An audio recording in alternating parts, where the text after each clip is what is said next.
A beautiful day in September. Arrived in Tel Aviv from Hong Kong last night, stayed in the Metropole Hotel.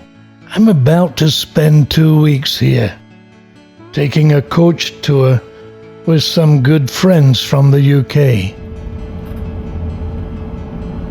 We'll go through the Negev Desert, visit the desert home of David Ben-Gurion, see the majestic Ramon crater, and visit Timna Park, where we'll not only see history, but an incredible replica of Moses' tabernacle in the wilderness. Today's destination is the Red Sea port of Eilat, getting a close-up look at the Negev Desert, through which the children of Israel journeyed. First stop, the kibbutz Sde Boker, that became the desert home of David Ben-Gurion, Israel's first prime minister. Whilst on a trip to the town of Mitzpeh Ramon, Prime Minister Ben-Gurion observed a group of tents and simple buildings beside the road. He was told that a group of pioneer families had moved there to establish a settlement in the desert. After returning to Tel Aviv, he wrote to members of the kibbutz, "I was unable to stop being jealous and envious of you." After a meeting, they invited him to join them, and he did. Next stop, about halfway, to look at the formidable Ramon crater, where there's a lookout point that enables us to see the amazing views.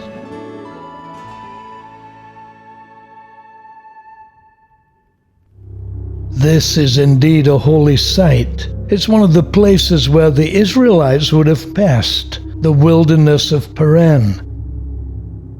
It's also where Hagar and Ishmael were exiled. The town of Kadesh Barnea is to the west, the Dead Sea to the northeast.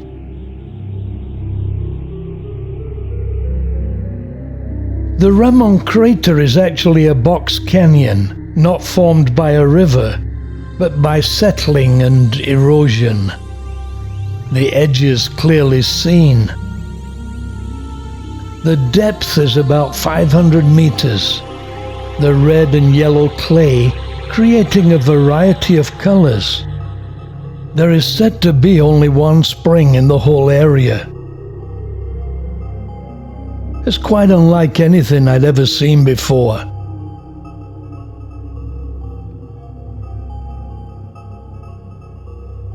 There's a great visitor center with some interesting things to see. A fascinating and enjoyable visit.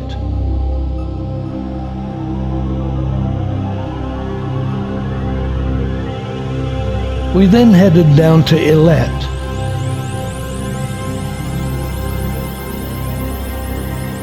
Passing through the crater and enjoying another view of it. It had been a long but enjoyable day.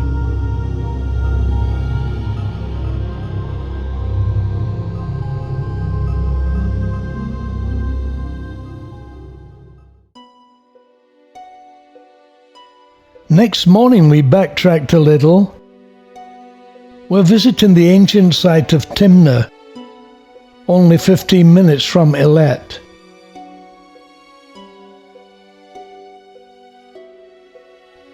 An area rich in copper ore that's been mined for thousands of years and which many believe to be the location of King Solomon's mines, made famous by a 19th century novel which erroneously places the mines in Africa. But there's no proof that Solomon was ever here either. When we research the Old Testament, we find a reference to both the promise of God and the value of copper in Deuteronomy 8:7. For the Lord your God is bringing you to a good land, a land whose stones are iron, and out of whose hills you can dig copper.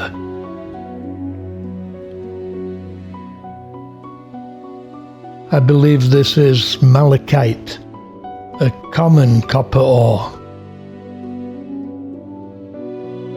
But there's another attraction here in the park that is amazing. It's a full-size model of Moses' tabernacle in the wilderness that holds great interest for both Jew and Christian.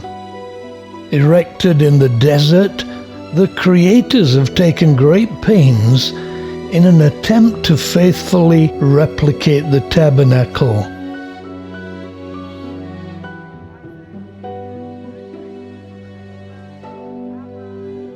The guide was excellent, not only giving the history, but also some great insights. The dimensions of this replica followed the biblical instructions given to Moses. The outer wall, the brazen altar, and laver.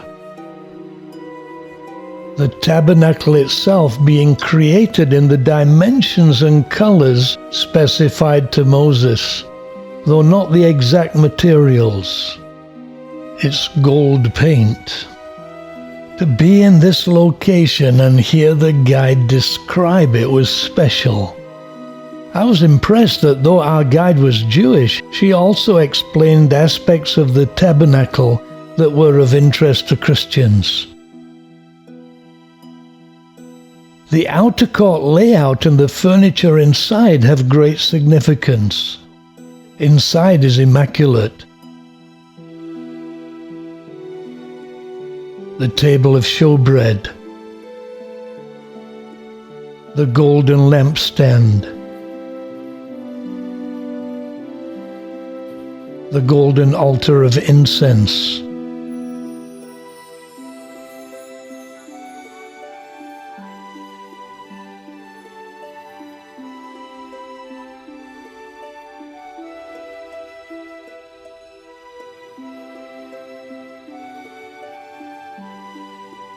the high priestly garments, having great significance.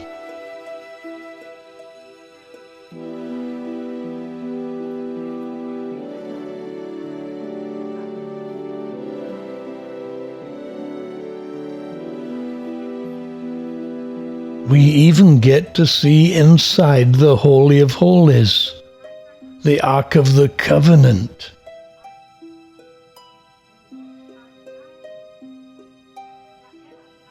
The Ark of the Covenant contained three things: a golden jar holding the manna, Aaron's rod which budded, and the tablets of the covenant on which are written the 10 Commandments. To be in the middle of the desert and observe this is eerie, like going back in time. In biblical times, the 12 tribes of Israel would have encamped around it.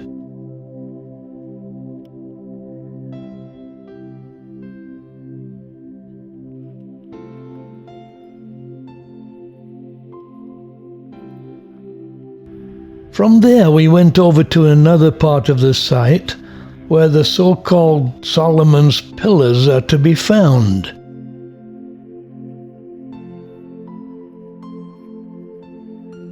They are indeed majestic.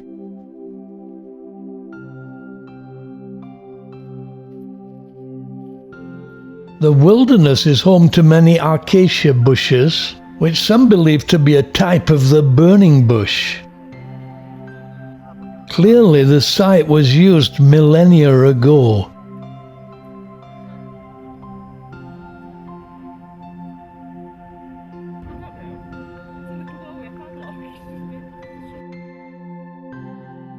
This is the remains of an Egyptian temple dedicated to Hathor, the goddess of mining, who is also the goddess of the afterlife.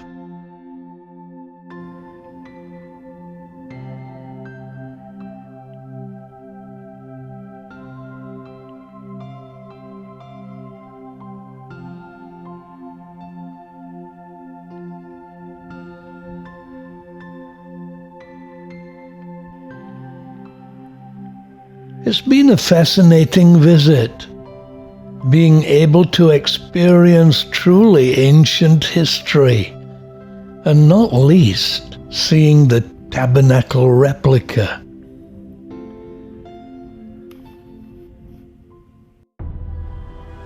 One of the great joys of the land of Israel is its diversity. One day we're in the modern metropolis of Tel Aviv, the next in the desert, and suddenly we're now on the shores of the Red Sea, enjoying the sand, the sea, and the sunshine.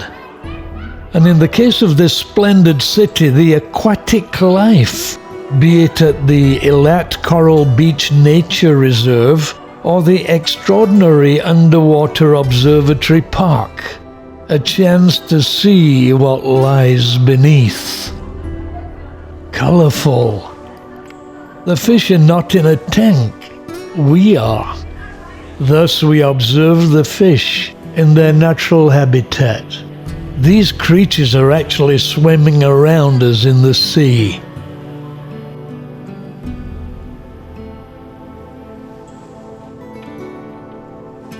There's even a submarine if you want more. Pristine ocean. Very enjoyable. Another great day. Back to the hotel for dinner.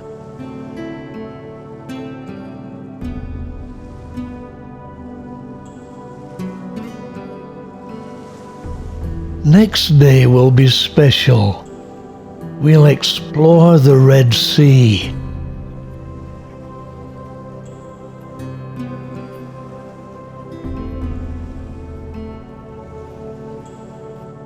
We're taking a boat trip on this friendly vessel, where we will not only be able to take in the history of the place, but also the amazing location: Israel to the north, Jordan and Saudi Arabia to the east, and Egypt to the west. One can see 4 nations from Eilat. This is the Gulf of Aqaba at the northern end of the Red Sea, the sea where the miracle of Moses and the children of Israel crossing on dry land occurred, though not in this location.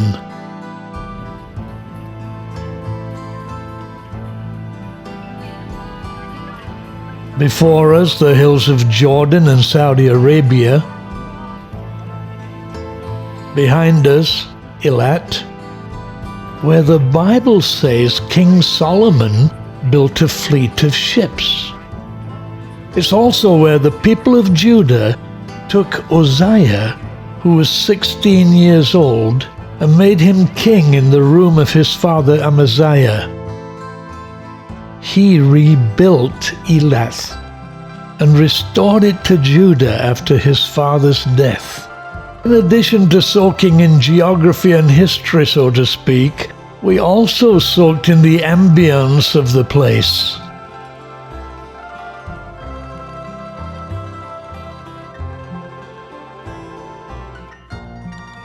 Ahead, the border between Egypt and Israel. The hotel on the left is in Egypt. There's a casino in there. The border has 11 palm trees outside. Time to swim in the Red Sea. Great fun. Then back to Eilat. After filming my friends, I actually swam around myself for over an hour and distinctly remember a school of barracuda swimming past me. An awesome sight. Grateful they weren't hungry. It was a delightful interlude. Eilat is a little crazy at night, so we had an evening stroll to enjoy the sights.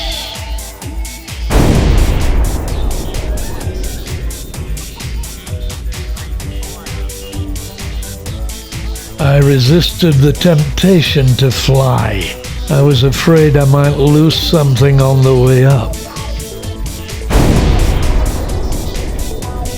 my dinner. This delightful lady provided our slow peas. Good. My good friends having fun. As were most people, a great family atmosphere.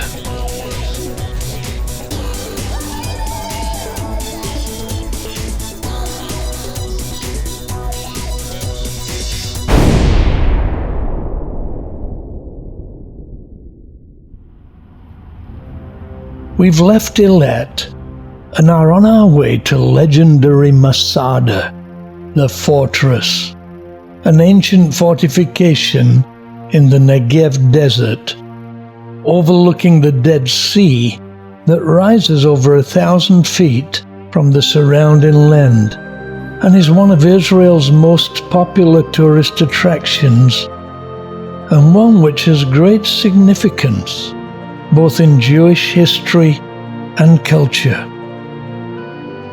There are two ways to ascend: the Snake Path, a dusty track for the adventurous with time on their hands, and a comfortable cable car that not only provides spectacular views over the Dead Sea and surrounding desert, but also takes less than 5 minutes.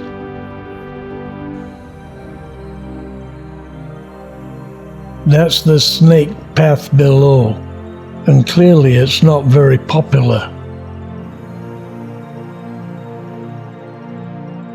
It's not named because there are many snakes there, but because, as is clearly visible, it snakes its way up. Quite apart from the fortress itself, the experience of the cable car ride and the amazing views alone is worth the visit. The legend is intriguing. Even before the fall of Jerusalem to the Romans, the Sicarii rebels, literally the dagger men, came here, overpowering the small Roman encampment. But after the fall of Jerusalem in AD 70, it became the last bastion of Jewish resistance to Roman rule.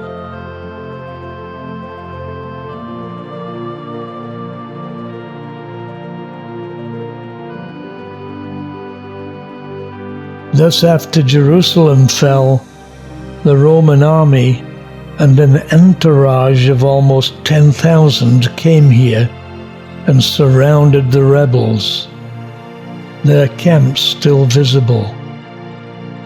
There were said to be 967 rebels, including many women and children.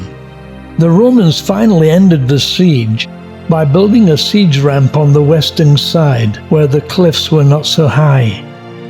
The 8 Roman camps that surrounded Masada can still be seen. According to Josephus Flavius, the siege of Masada ended in the mass suicide of 960 people, the Sicarii rebels and their families. There's much controversy about this account, as only 28 bodies were found. So how did they do it? The men first killed their wives and children, and then drew lots, and 10 men killed all the others. Then the 10 men drew lots, and 1 man killed the other 9, and then committed suicide. Thus there was only 1 person who actually killed himself.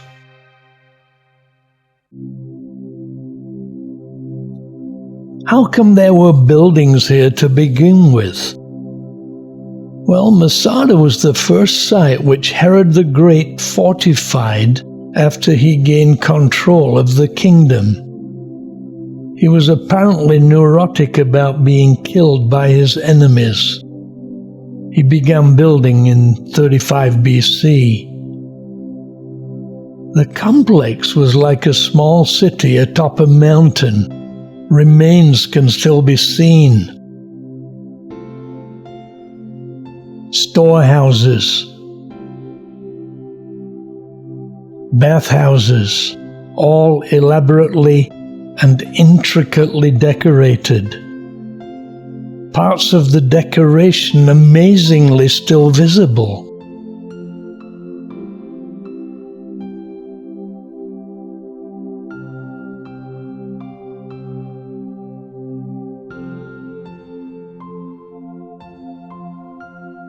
Here we're literally walking through history.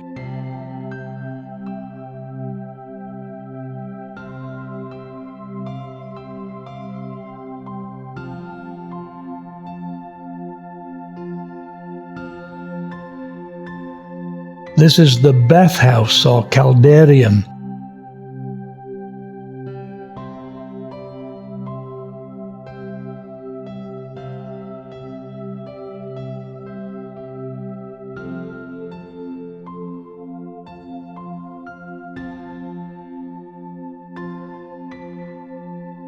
A model shows what it would have been like,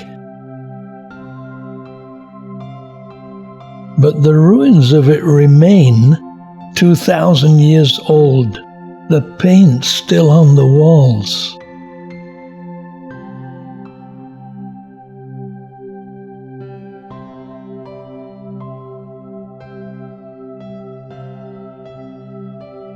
The way they set it up was to place the floor on columns and have a furnace heating the underfloor.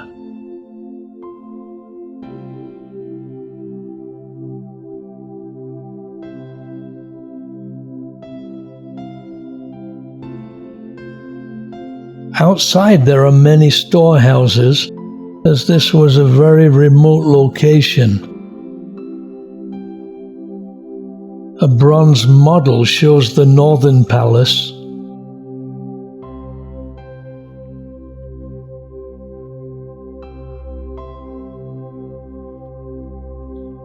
Below, the ruins of it.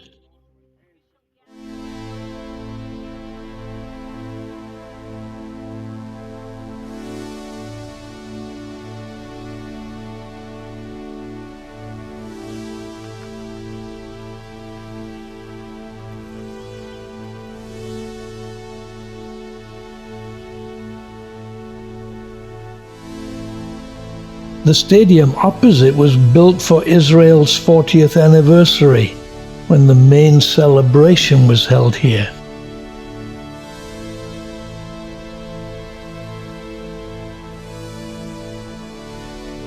The synagogue here has a very special significance.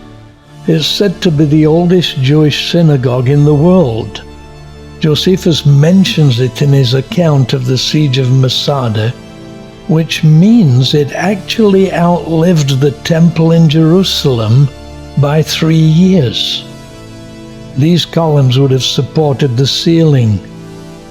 An interesting fact is that when it was excavated, 2 chapters of the scriptures, Ezekiel 38 and 39, the prophecy of the dry bones coming to life, were found buried under the floor. Prophecy that the nation of Israel would be reborn.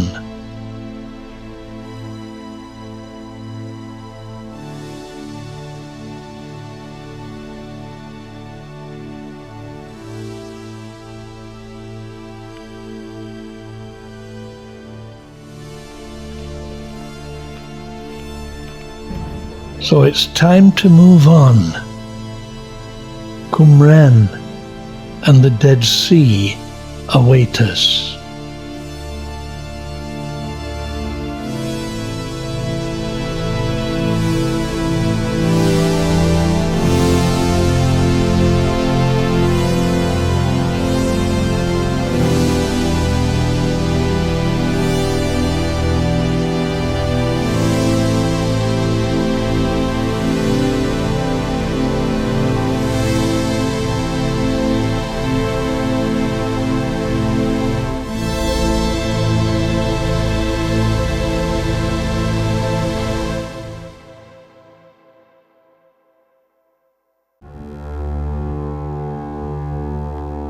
Our next destination just north of Masada was Qumran, an ancient settlement, but also the location of a cave in which the Dead Sea Scrolls were discovered.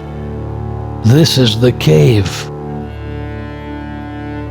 In late 1946, early 1947, a Bedouin shepherd was looking after his sheep and throwing pebbles into the entrance of a cave when he heard the sound of pottery. He climbed up and looked inside the cave to discover what are now known as the Dead Sea Scrolls, which are over 2,000 years old. They were probably hidden at the time of the Roman sieges.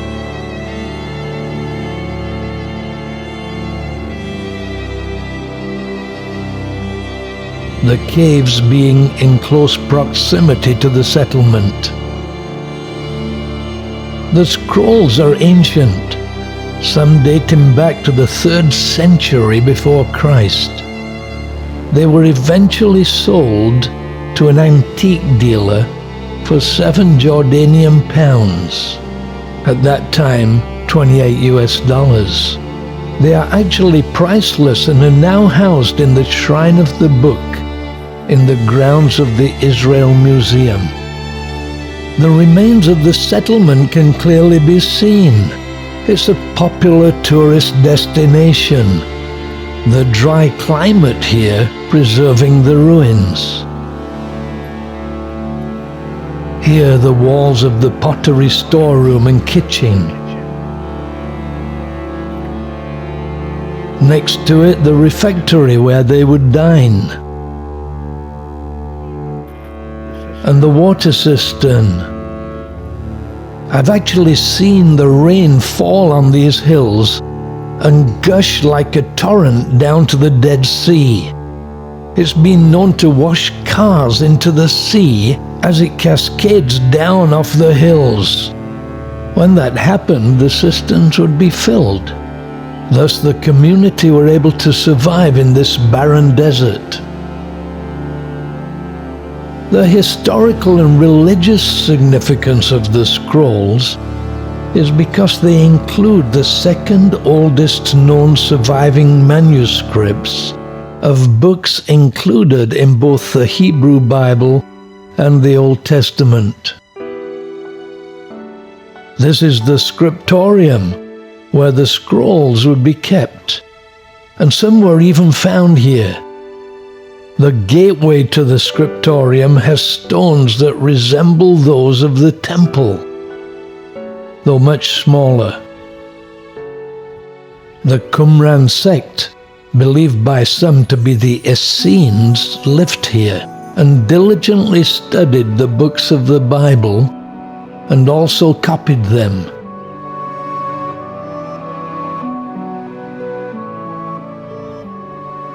A reconstruction shows what it was like.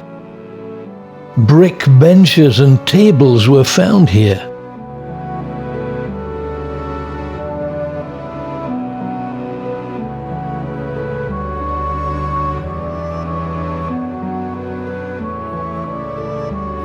Also found here were hundreds of pottery lamps that would burn olive oil.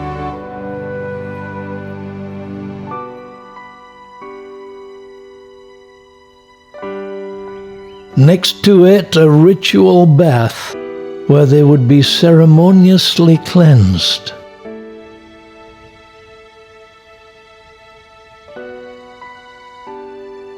A fascinating visit to this ancient historic site.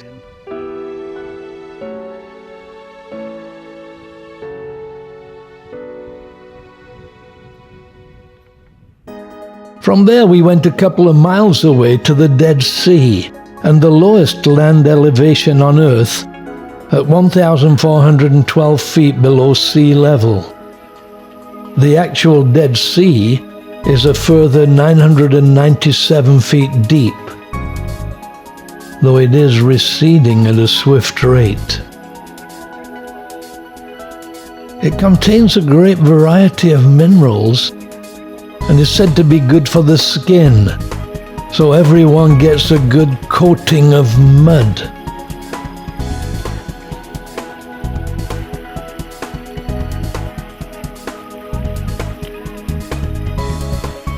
some more than others.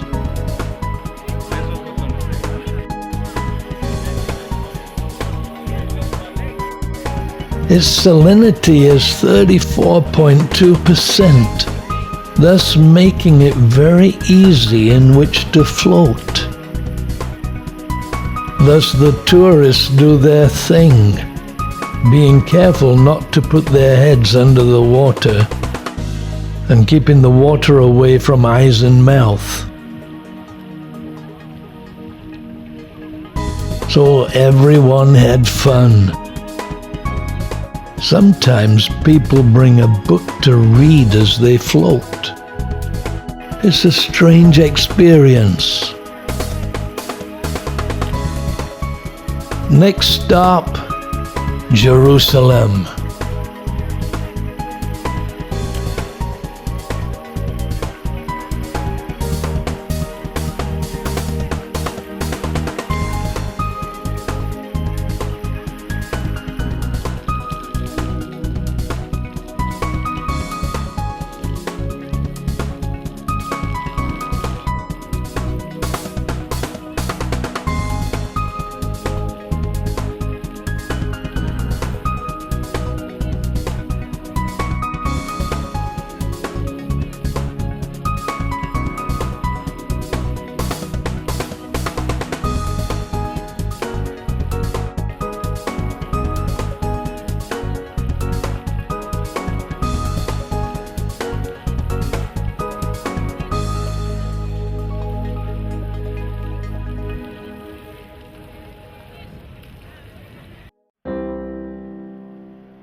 Today we shall travel from Jerusalem to visit Bethlehem. Unfortunately, a high wall now separates Bethlehem from Jerusalem. Continual terrorist attacks have called for drastic measures. Our plan is to visit the birthplace of Jesus. And the first port of call is what is traditionally the shepherd's field, where the angels appeared to shepherds to herald the birth of Christ. Bethlehem is the city of David, where David lived and was himself a shepherd. Now a monastery stands to commemorate the site. When the site was excavated, evidence was uncovered of a large monastic establishment dating back to the 5th century. It is unlikely that this is the exact place where the angels proclaimed the birth of Christ. The Old Testament prophesied the announcement would be given at the Migdal Eder, the Tower of the Flock, but this has never been located. So this location is simply a pilgrimage site that may be close to where it happened. For Christians, a special place. Glory to God in the highest, and peace to all people was the message. The name Bethlehem meaning the house of bread, Jesus being the bread that came down from heaven. Though there are always crowds of people here, it is possible to find a peaceful place to reflect and meditate.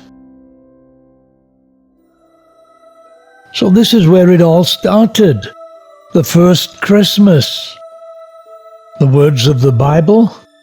Now there were in the same country shepherds living out in the fields, watching over their flock by night.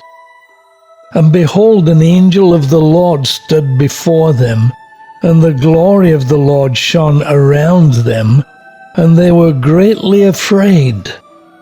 Then the angel said to them, "Don't be afraid, for behold, I bring you good tidings of great joy, which will be to all people.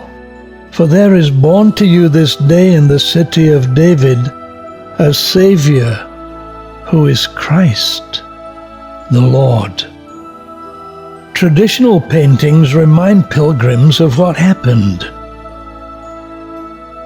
From there we travelled to Bethlehem, Manger Square and the Church of the Nativity, built right over the place where Jesus is said to have been born.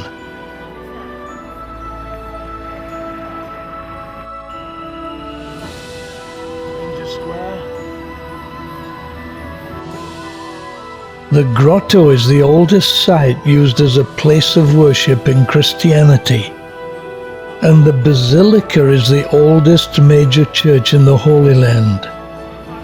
It's right in the center of the city.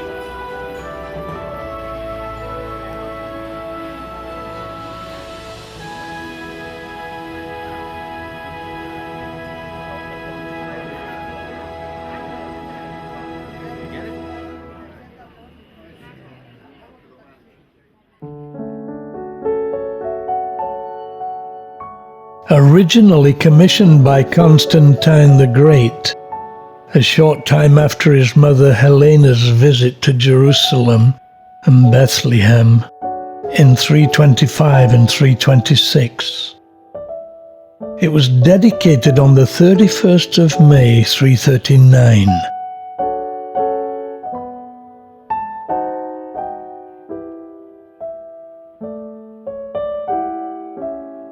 The ancient mosaic floor uncovered for visitors to see.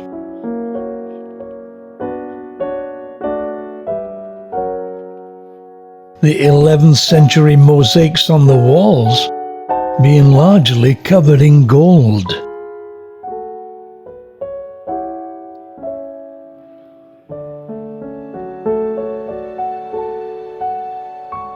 The grotto is in a cave below the church. As with many ancient sites, it's difficult to prove that this was the exact place where Jesus was born. But early Christians began to revere this place from the 1st century.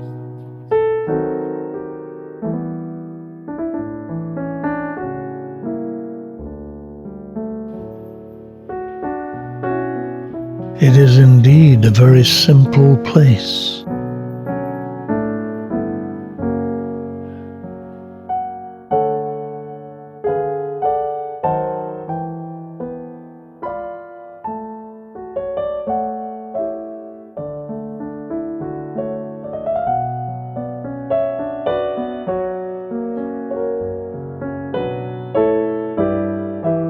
The Catholic Church of St. Catherine and the monastery above being very beautiful. Outside the church, a statue of St. Jerome, who translated the Bible into Latin, the Vulgate.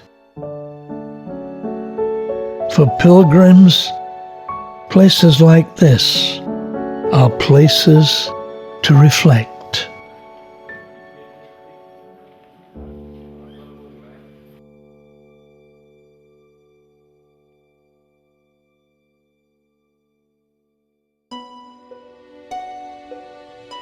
Jerusalem has to be the most iconic, exciting, historic, and certainly emotive city in the world. Our first visit is the Holocaust History Museum, Yad Vashem, literally meaning a monument and a name. Understandably, filming inside is not permitted, as it contains images of individuals in extermination camps. Though it's not a usual tourist destination, it's nevertheless a place all visitors should see. An amazing experience that occupies over 4,200 square meters, mainly underground. In the Hall of Names, the actual names of the victims are memorialized.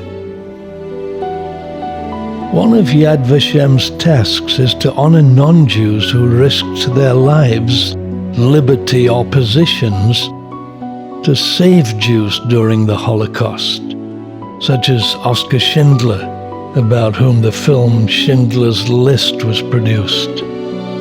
their names commemorated in the Garden of the Righteous Among the Nations on the Mount of Remembrance.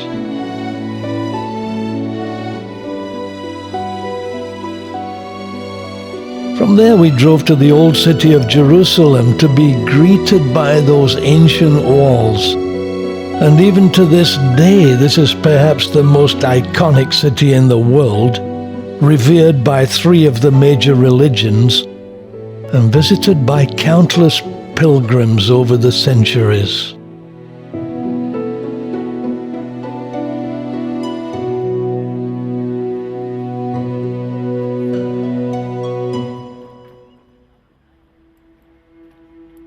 We entered Zion Gate and were immediately confronted by the Roman Cardo, perhaps the most remarkable feature of the old city. The ancient Roman street runs from north to south, a common feature of Roman cities. The Wailing Wall, the western wall of Herod's temple, the holiest, most revered location of Jews. Coming here to pray, to contemplate, and to worship.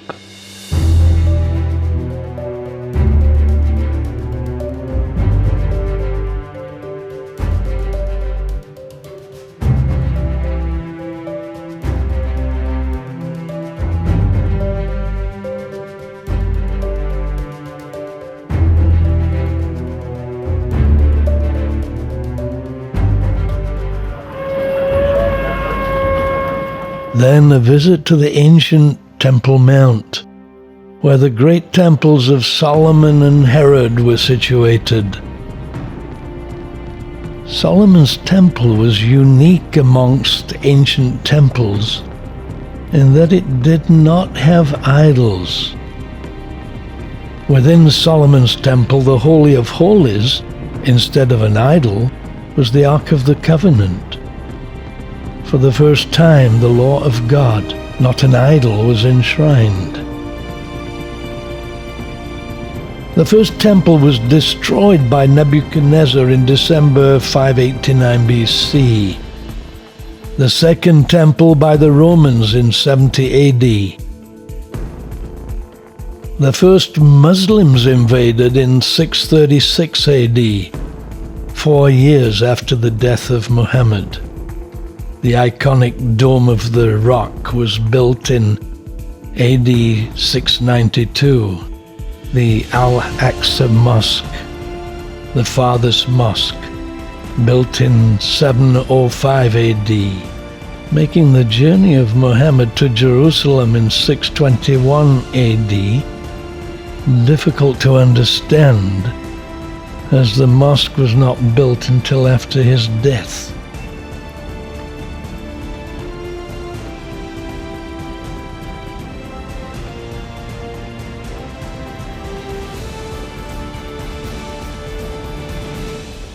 Islamic art, prominent and beautiful.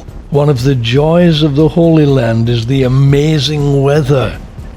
I've seldom been here when it wasn't sunny and warm, though I've seen pictures of Jerusalem in the snow and always wish I could have been here to film that.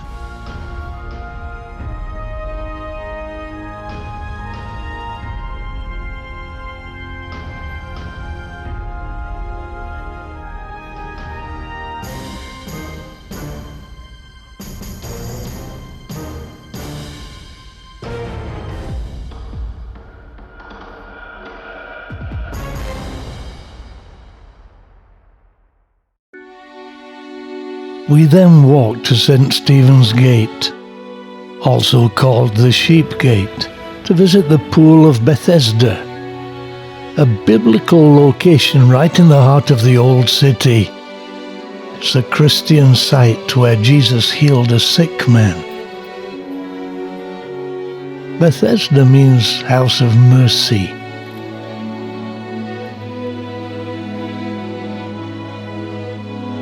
The ruins of these pools are extensive and again take us back 2,000 years or more. Now a ruin, It must have been magnificent in times past.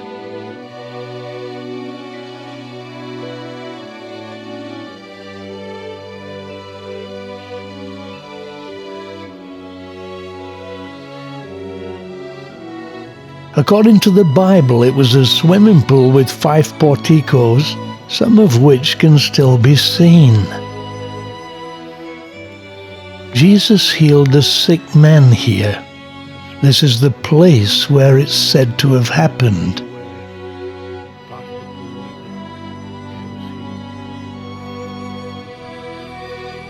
Some of the buildings here are remarkably well preserved. It's a fascinating place to visit.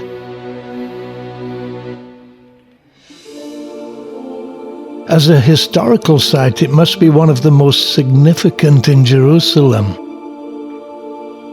I love to linger in places like this. What did it look like 2,000 years ago? And what was going on? Merv was giving some insights.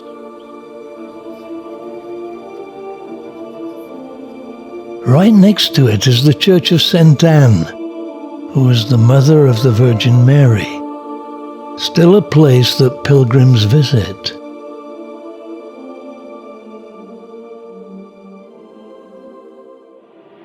Our tour group offering a hymn.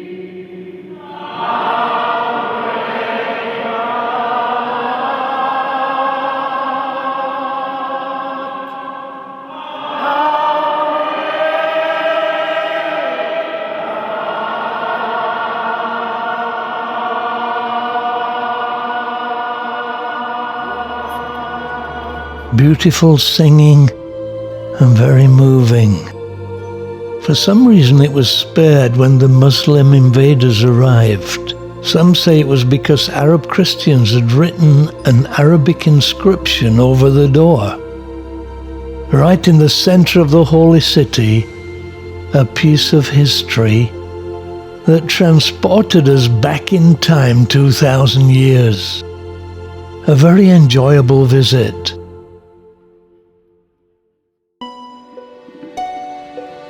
Then we walked over to the Western Wall, the Wailing Wall of Prayer for Jews.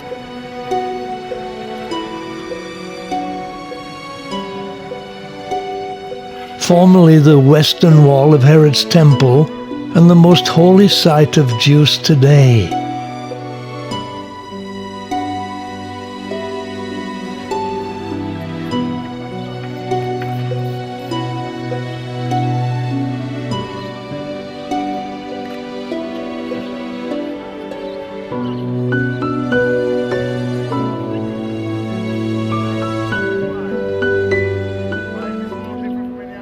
They don their prayer shawls and come here to pray, just as Jesus did 2,000 years ago. Perhaps he also wore his shawl and tefillin as they do here. Their prayer requests often written down and thrust between the crevices of the walls.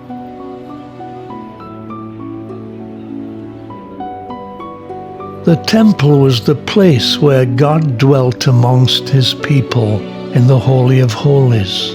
It is thus for Jews the place on earth that is nearest to the heart of God.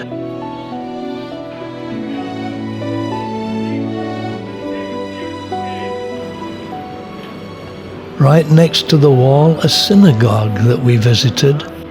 The wall of the synagogue being a continuation of the Western Wall. Jews today believe that though the temple was destroyed, God still dwells here in the midst of his people.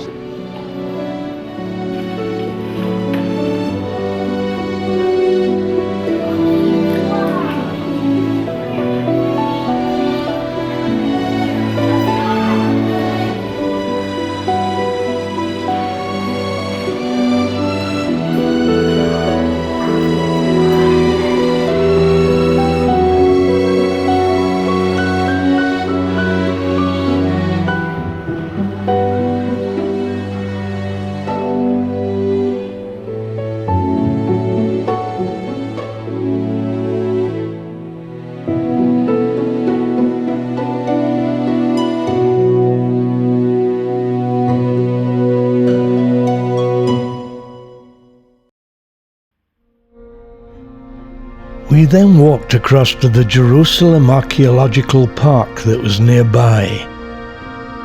Jerusalem has perhaps the richest history of any place on earth. This part is located on the southern side of Temple Mount, where worshippers would have entered the temple. The park gives us an opportunity to get close to the original wall of the temple. Robinson's Arch is the name given to a staircase supported by a wide stone arch. It carried traffic up from ancient Jerusalem's lower market up to Temple Mount. The bridge is described by Josephus, and its existence proves the antiquity of the temple. The road here is also an ancient road. It was a very long street running from north to south that ran through what is called the Valley of the Cheesemakers. It ran parallel to the western wall of the Temple Mount. It's also at the level of Jerusalem at that time, and is therefore an authentic place where Jesus would have walked in antiquity. For the pilgrim, a very meaningful place.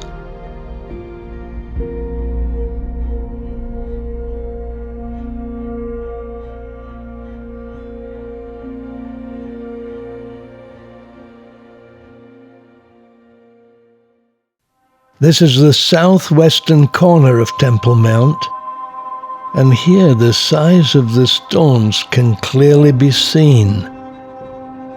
The stone here is estimated to weigh 210 tons.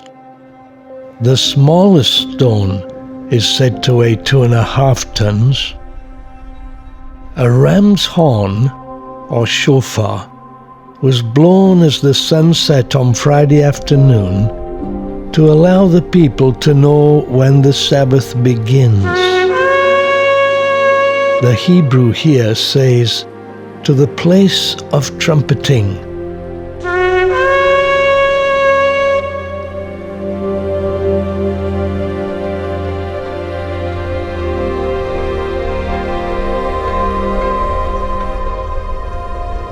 The staircase here leading to the southern entrance of the Temple Mount.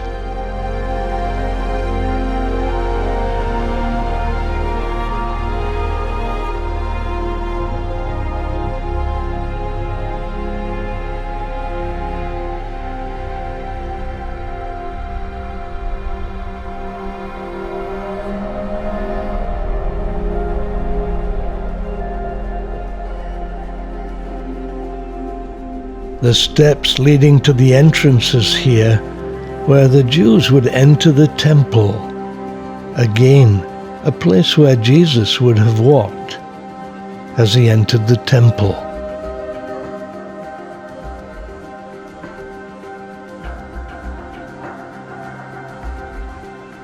We then walked out of Zion Gate to Mount Zion, where there are two significant religious sites: the tomb of King David and the upper room where the Last Supper was held. It's doubtful that either of these two places are authentic, but traditionally they are revered. King David's tomb is situated on the ground floor in the corner of the remains of the former Hagia Zion, a church of the late Roman era. Josephus mentions the tomb and that Herod the Great had tried to loot it, but discovered that someone else had already done so before him. So it's clear the location was known at that time, though the majority of historians do not consider the site to be authentic. The contents of the sarcophagus have not yet been analyzed to determine their age, or even whether there is actually still a corpse there. Likewise, the upper room was actually not built at the time of Jesus, so it's simply a devotional location on what is believed to be the site of the upper room. The actual Zion Gate still bears the bullet marks of the 1948 War of Independence.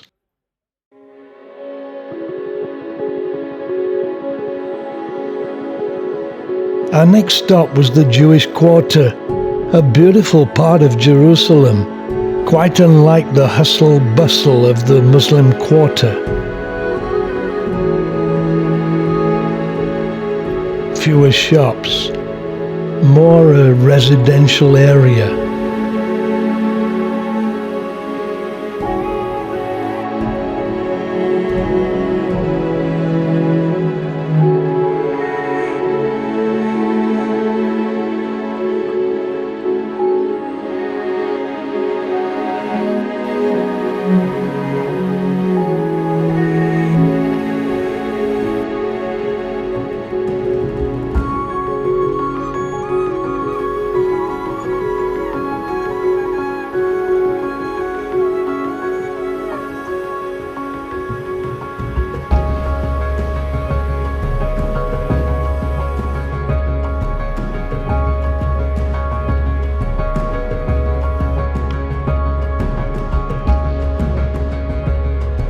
My favorite falafel cafe is here. It always brings back memories. Next to it, the remains of the Cardo, the north-south main street of the city that the Romans built after they had destroyed Jerusalem in 70 AD.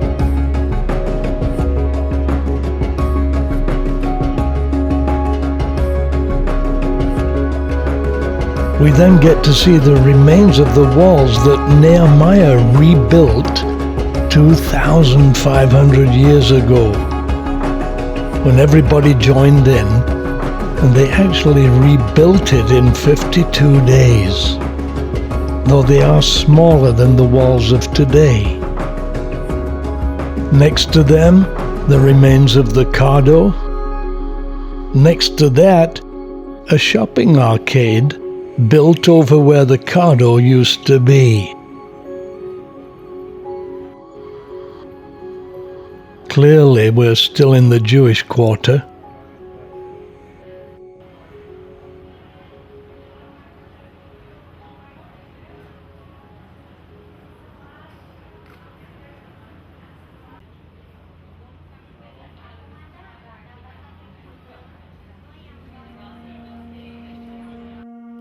As we emerge at the southern end, more remains of this Roman street.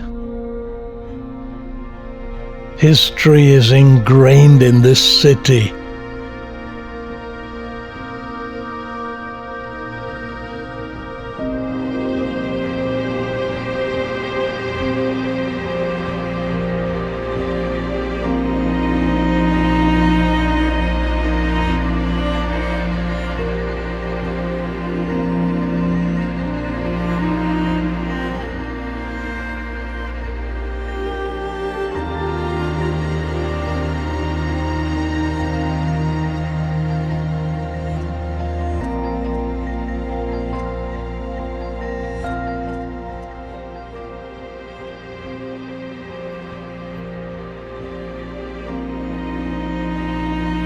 Two-thousand-year-old shops here, and we get to walk through it.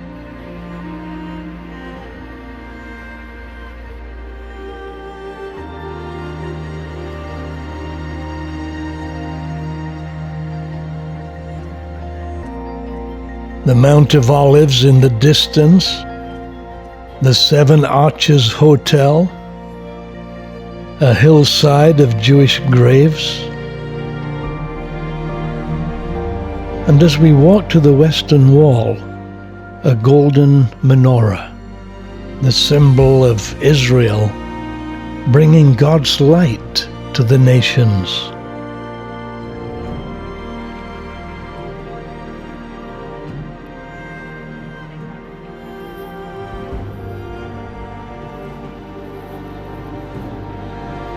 Below the western wall of the temple,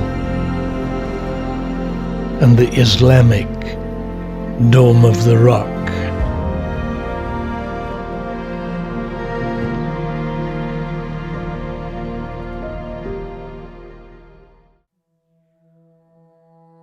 The Mount of Olives overlooks Jerusalem from the east. I still clearly remember the first time I encountered this legendary city, and this was my first glimpse of it. In 1985, we'd flown from Hong Kong to Amman in Jordan, and after a few days there took a taxi to Allenby Bridge and crossed into Israel. Then another taxi past Jericho up to Jerusalem, this being our first view as we passed Bethany and arrived at the Mount of Olives.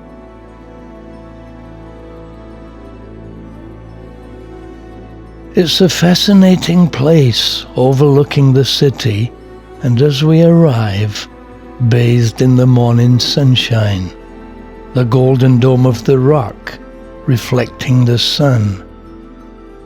Opposite, the eastern gate of Jerusalem, known as the Golden Gate, where Ezekiel prophesied the Messiah will enter Jerusalem. In Christian tradition, the gate is the scene of the meeting between Anne and Joachim, the parents of Mary, and some believe it's where Jesus entered on Palm Sunday. The Jewish cemetery here is the most ancient and most important in Jerusalem. Burial here started about 3,000 years ago in the days of the First Temple, and continues to this day. The cemetery, thought to contain over 70,000 tombs from various periods, including the tombs of some well-known Jews. The small stones placed on the tombs has become a way of honoring the dead. The church here, the Dominus Flavit, meaning the Lord wept.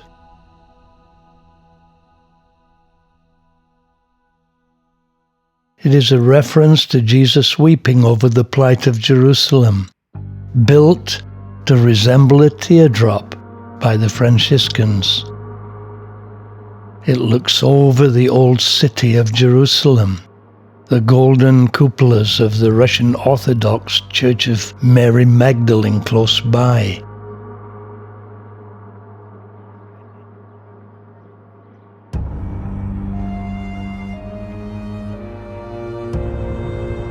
The southeast corner of Temple Mount is believed to be the location of the pinnacle of the temple where Jesus was tempted.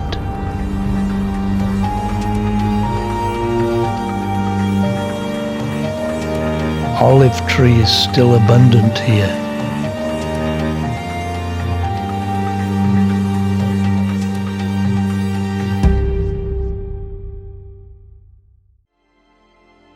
The Garden of Gethsemane, where Jesus prayed before his death. Gethsemane meaning the oil press. Some of the trees here dated as being almost 1,000 years old. Olives still growing. I'm always intrigued that when Jesus prayed here, he prayed 3 times, "Father, if it is possible, let this cup pass from me." He's asking, is there any other way by which mankind can be saved? Do I have to die this terrible death? I've often heard people say there are many ways to God, but if that was so, why would God have to allow his Son to die in such a way when there were other ways? Clearly that is not the case. There's only one way, and Jesus clearly stated that fact in his teaching.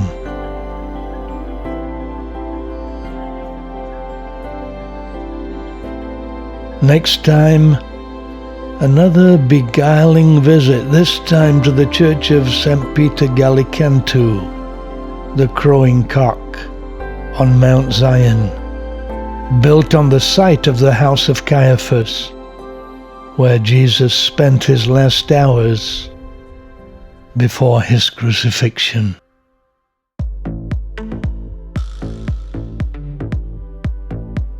Our next visit is another significant biblical site, the Roman Catholic Church of St. Peter Gallicantu, on the eastern slope of Mount Zion, not far from Zion Gate. Its name is Latin, meaning the cock's crowing, and it's named because the church is built upon what is believed to be the site of the house of Caiaphas, where Jesus was taken up these steps after his arrest.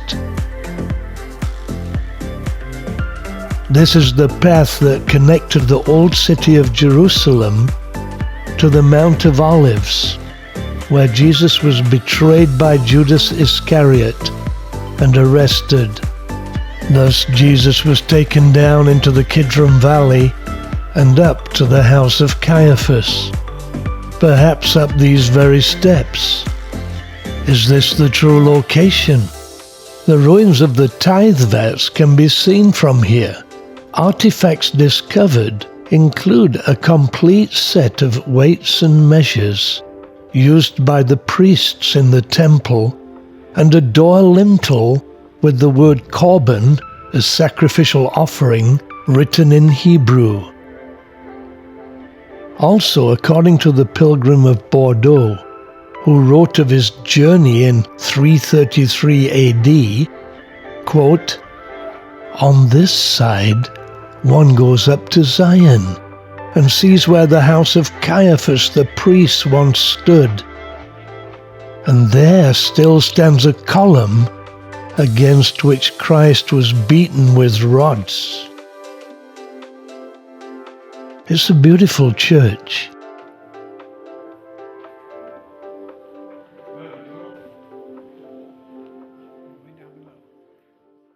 I still remember the first time I visited the vaults below the church, where Bordeaux's pilgrims saw the place where Jesus was beaten, and I was awestruck at seeing where prisoners' hands were tied and where they would be beaten. There is just this one place which begs the question, were the hands of Jesus pushed through these holes? At each side below, containers, which is said to have contained salt and olive oil.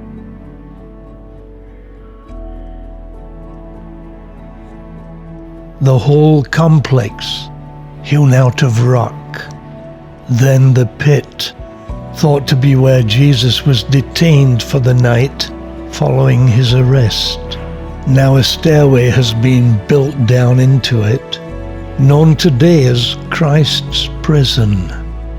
Previously, the only access to the bottlenecked cistern was through a shaft from above, through which the prisoner would be lowered and raised by means of a rope. There's actually a mosaic depicting this on the wall of the church. From the terrace outside can be seen the potter's field, the field of blood, Akeldama, where Judas killed himself, and of which it was prophesied in Psalm 69 that it would forever be desolate, and clearly it still is.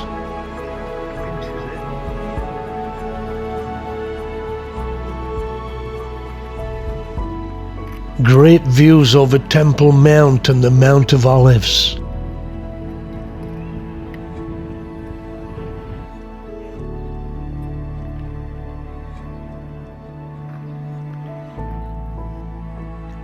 We then walked back into the city and had a look at the Jaffa Gate.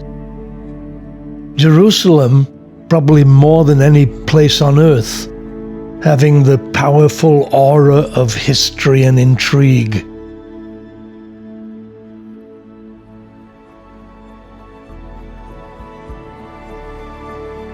The actual gate is interesting, and some have said the eye of the needle was the nickname for the small gate within the gate, which opened after the main gate was closed at night.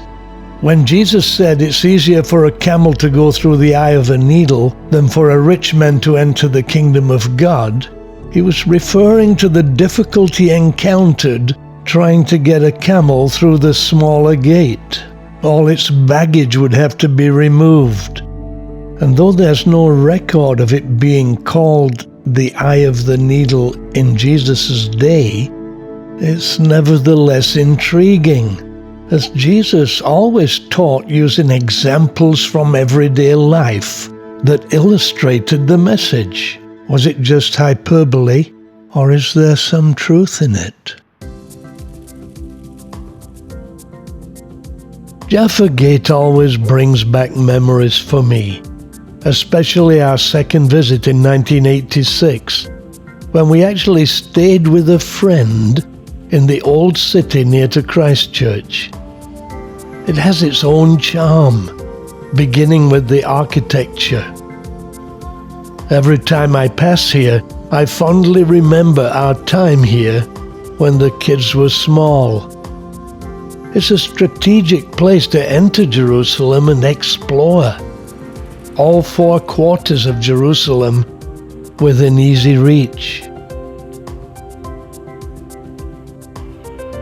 Without doubt, it's my favorite gate, and whichever way one walks from here provides insights into the old city.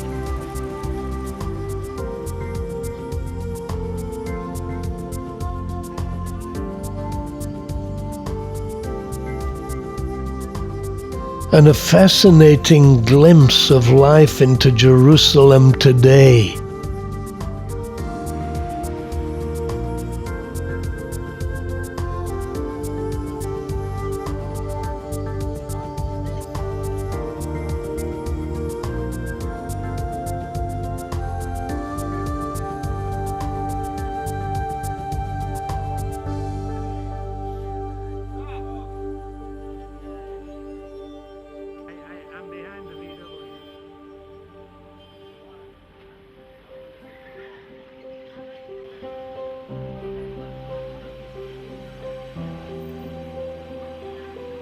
There's even an old photo displayed here, showing that it's changed little in recent times.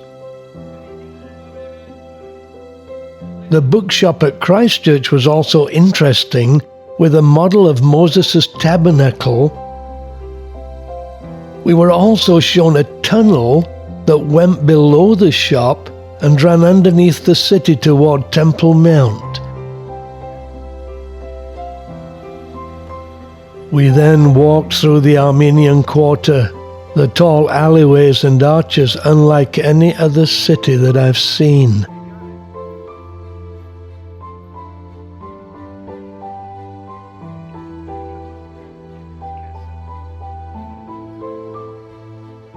Three Jewish guys gave my shot an authentic look, and when we chatted, they told me they were from Brooklyn, New York. So here's our Welcome wonderful. to Jerusalem. These are 3 Jewish guys from Brooklyn. These alleyways are actually not on the beaten tourist track, but for me, a must-walk-through place, memorable.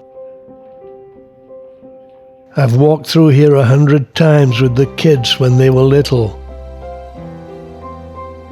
Walking to the Falafel Cafe near Zion Gate to have lunch. We're about to enter the Jewish quarter.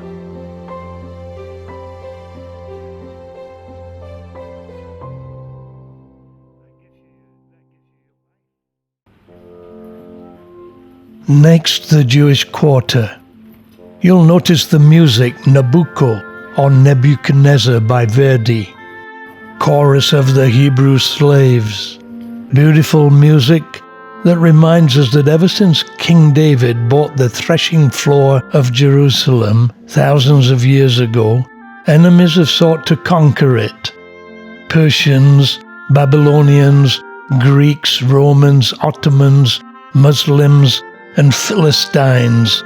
The Hebrew for Philistine, by the way, is Palestine, a name bestowed upon Judea by Roman Emperor Hadrian, who sought to punish the Jews by calling it by the name of their bitter enemies from Gaza, who worshipped the god Pales. The small cafe selling falafel is my favorite eating place here. And I did just that with twins Paul and David. You see their likeness. After which we explored the nearby Roman Cardo. Cardo was the Latin name given to the north-south street in ancient Roman cities, and Latin, as you can guess, meaning heart, where we may wine and dine.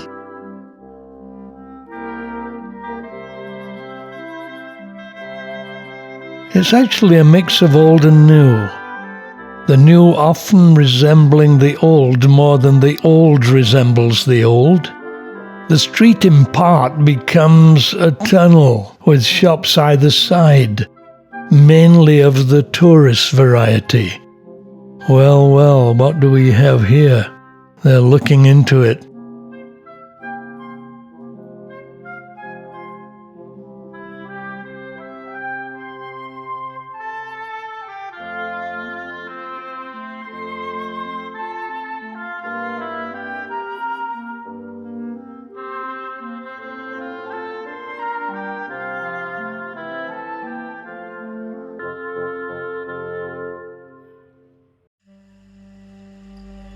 We then continued into the Muslim quarter.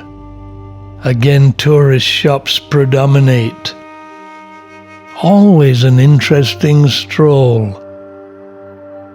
The things you see on sale are simply the things that sell to tourists, that is. As usual, having a chat with everybody. Love the spices. The shops very photogenic and do communicate the feel of the place.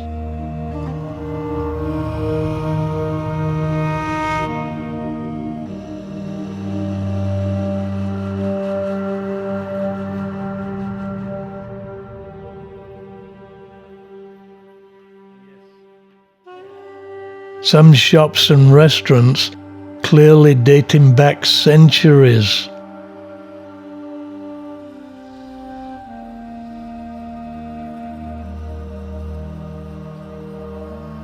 You will see the noticeable absence of women.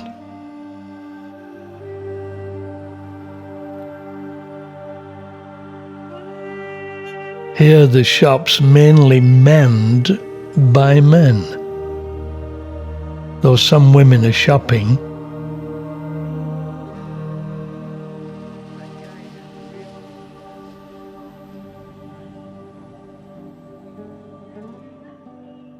The alleyways particularly fascinating. Insights into life here.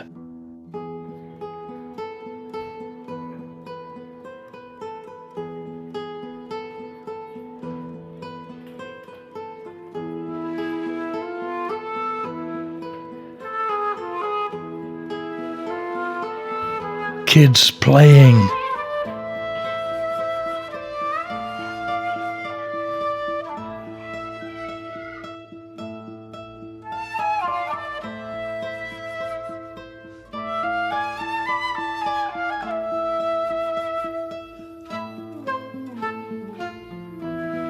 Jerusalem, the evening light, mysterious. Every now and then, I just stop and stare, reflect a little. There's always an air of history and intrigue. I want to ask the walls questions about what they've witnessed.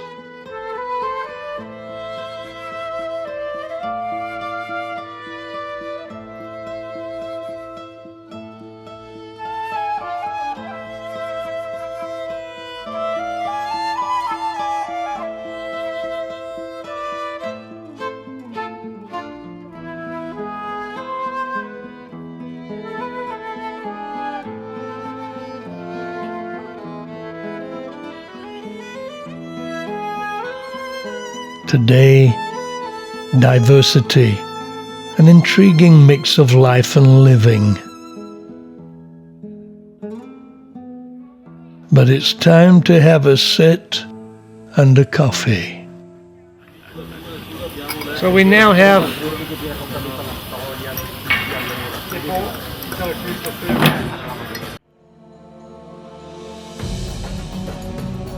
Then a walk back to the King Solomon Hotel. It's been a fascinating day.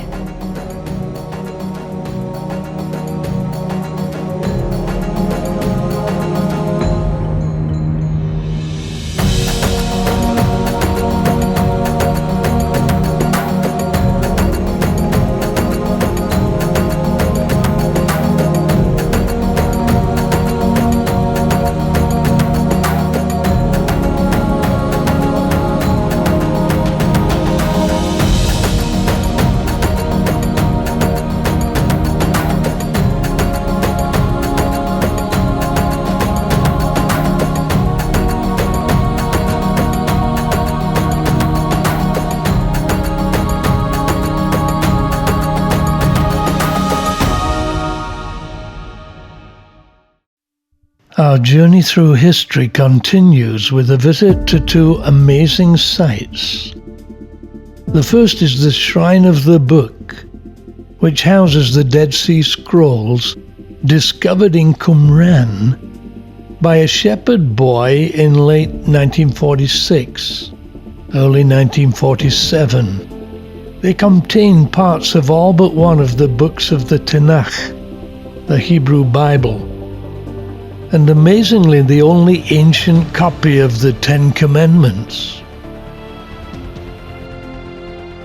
Nearby, a model of Jerusalem during the time of Christ, reconstructed using information from the Bible and the writings of Josephus Flavius.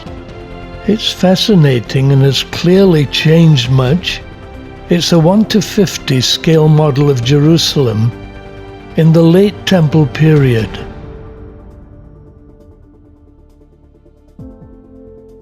The model, measuring 2,000 square meters, was originally at the Holy Land Hotel. I remember seeing it there on my first visit. In 2006, the model was moved to its present location, at that time being sawn into 100 pieces and reassembled. The red roofs being where the nobility resided, close to the temple. The Golden Gate on the eastern side, the Gate Beautiful, also facing east.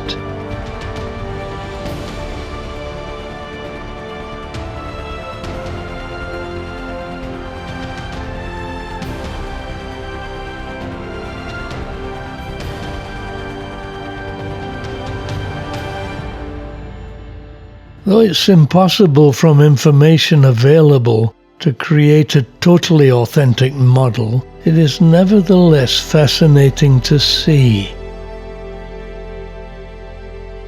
Within the city walls, many houses for the residents of the city. Protected within its walls.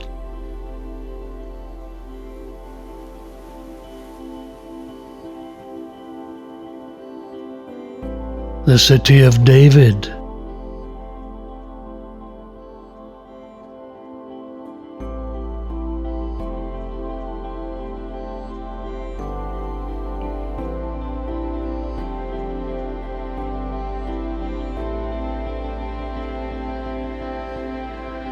The entrances to the temple.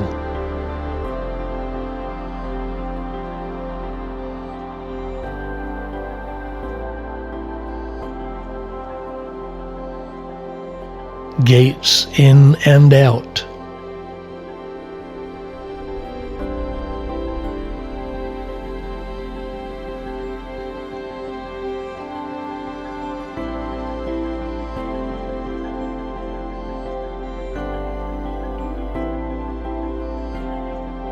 Clearly an impressive city, not least the temple. An intriguing visit.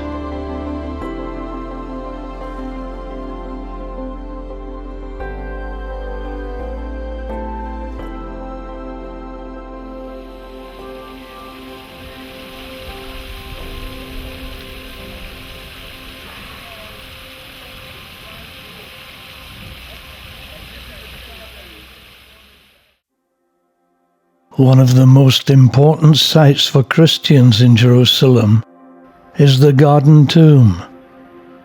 The organization that maintains it does not claim that this is the authentic tomb of Jesus, but rather that it is similar to the site described in the Bible and gives insight into what the original tomb would have looked like. Golgotha means the place of the skull, and the limestone here in modern times certainly resembles a skull, though it's certainly changed in the last 2,000 years. The garden is thus a special place to visit, to reflect, to soak in history, and the guides here are excellent and give both historical and biblical insights. The tomb here is dated to the 7th or 8th century BC. It would have been reused many times. The Bible states the actual tomb of Jesus was new. It is nevertheless an inspiring place to visit. After a period of time, the bones would be removed to a different location. There are some interesting relics here. This is a 1st century wine press. The grapes would be placed in the upper part and trampled. The juice would run into a large wineskin placed below. Stones like these were rolled across the entrances of the tombs, and clearly it would take 2 or 3 people to roll one away.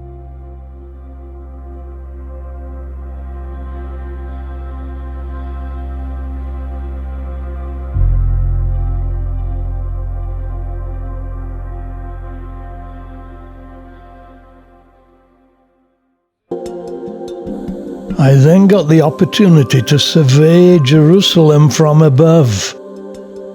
Nowadays it stretches far beyond the old city, the red roofs here being Mir Sherim, the home of the Hasidic Jews. Here Mount Scopus in the distance,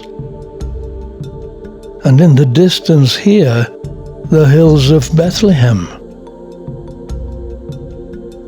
We then drove over to Montefiores to get another view of the city.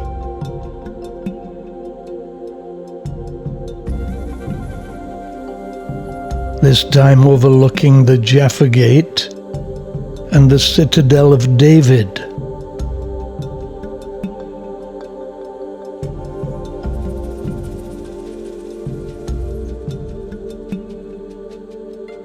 And Mount Zion.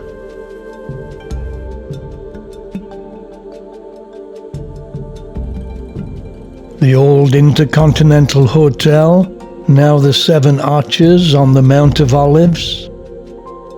The Dome of the Rock, built over the place where Abraham took Isaac to sacrifice him. God intervened and provided a lamb, prompting John the Baptist to say, "Behold the Lamb of God, which takes away the sin of the world." As evening falls, we visit the renowned Ben Yehuda Street, considered the secular heart of Jerusalem, that especially comes to life as the sun sets on the Jewish Sabbath. Then back to the King Solomon Hotel, and in the lobby, the sculpture of the city of Jerusalem in the form of a sphere, known as the navel of the world. Our stay in Jerusalem is now at an end. Tomorrow we'll go north into Galilee.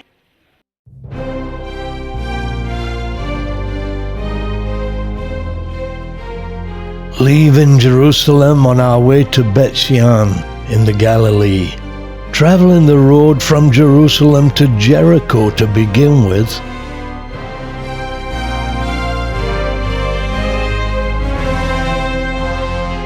then up the Jordan Valley toward Galilee, Bet Shean is now a national park.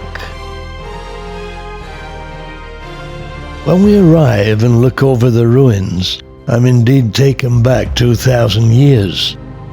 Though my first glimpse of it instantly reminded me of our family visit to Amman in Jordan in the 80s, when we visited the ruins of another of the cities of the Decapolis, Jerash, north of Amman.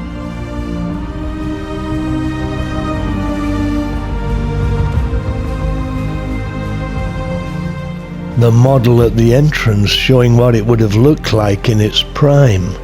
It was a major city of the Roman Decapolis, the 10 cities, and there's an amphitheater, a hippodrome, Roman baths, even shops, and an agora, an open marketplace.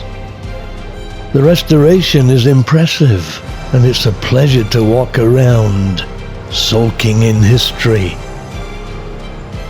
In Hebrew, Bet means house, and Shean means rest. But this city's 6,000-year-old history of conquests, wars, and earthquakes certainly makes us question the name. It's not exactly been a house of rest.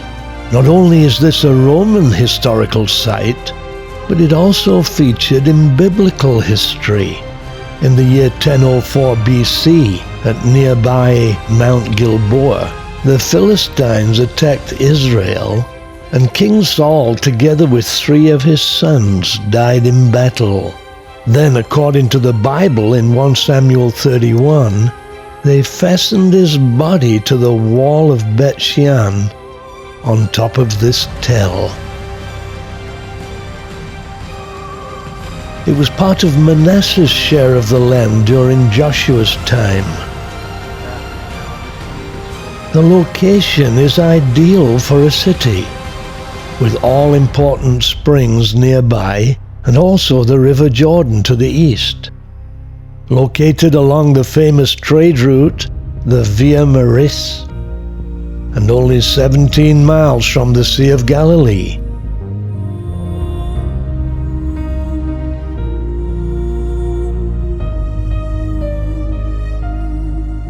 When the Romans rebuilt the city, they didn't build it on the ruins of the tell of the old city, but below it. The amphitheater is said to have accommodated 7,000. Only the lowermost tier of seating, out of 3, survives intact. Nowadays, about 2,000 seats are still there. The acoustics in these theaters was phenomenal. Somebody standing on the stage could clearly be heard throughout the theater. This was here, intact, at the time of Jesus, and was actually on the way to Jerusalem from Galilee. Perhaps a group of 13 once walked this way. The Bible in Matthew 4:25 even mentions that people from here followed Jesus, and in later years it became a Christian center with many churches here. The tell in the distance, the Cardo, Palladium Road, surrounded by columns. This was the heart of the city. It is imposing, grandiose, monumental. What occasions this place must have hosted, as thousands walked through these gates and sat in these seats, marveling at the spectacles below. The Romans loved spectacles, and the chance to escape reality for a few hours was a distraction from everyday life. The live entertainment history thus was huge in Roman culture, and the shows would have employed horses, animals, musicians, singers and dancers, as well as the gladiators and bloody spectacles, which to us today cause revulsion. I suppose in modern times, people go to cinemas and watch similar bloodthirsty events, sex and violence, killing, cruelty, etc. Are these the equivalent of ancient cinema seats? Here's the foyer.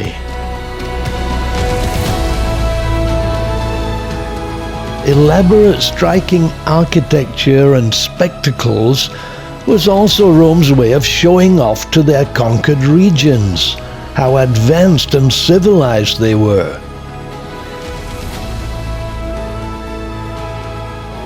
This was the centerpiece. It's impressive, and we can see close up the amazing building techniques. This is a special VIP box.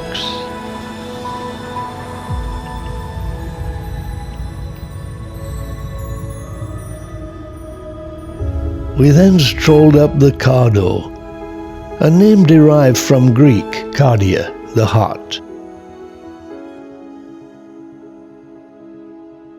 It was generally lined with shops and vendors and was the hub of economic life. It would be on a north-south direction. The Agra, the open marketplace, and shops lined the Cardo. The Agra was not just a place for shopping, but a meeting place where debates would have taken place.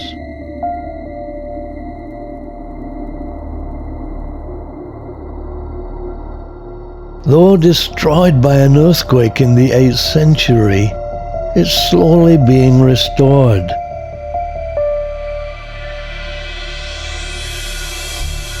And some restoration gives insight into what it would have looked like 2,000 years ago.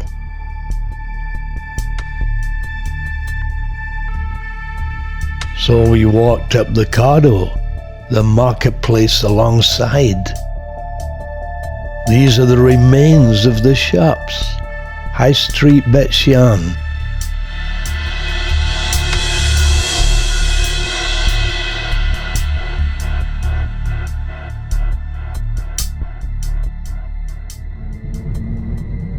There would have been 1 or 2 columns inside to support the roof. The mosaics on the Cardo still intact.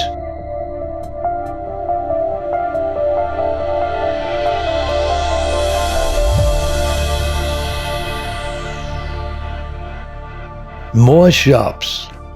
Back in the day, this would have been a hive of activity. Restoration takes time, and great care is taken to be authentic and accurate. But seeing the state of the ruins is nevertheless fascinating. To see ruins as they were discovered is also interesting. Untouched for centuries, all having a story to tell.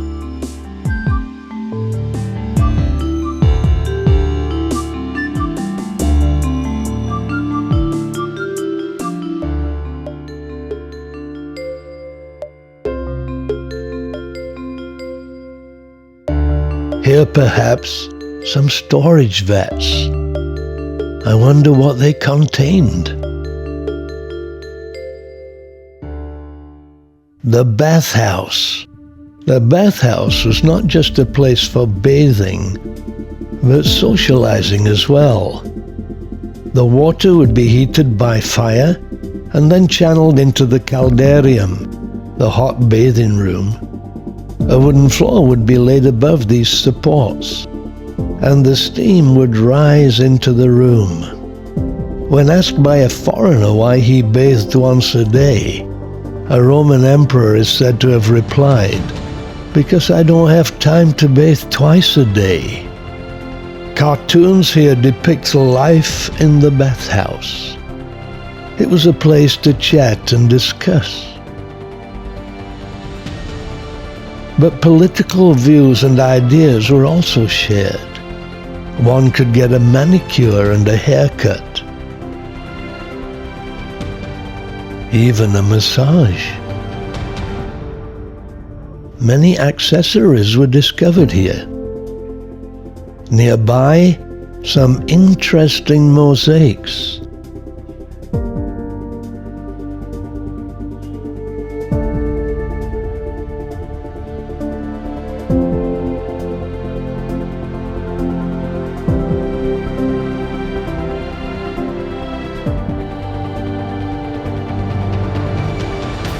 one depicting the sacrifice of Isaac and signs of the zodiac.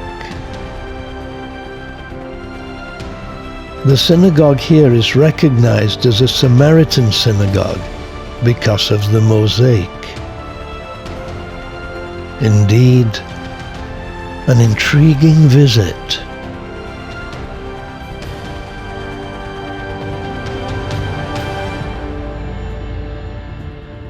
We then moved on to another biblical site.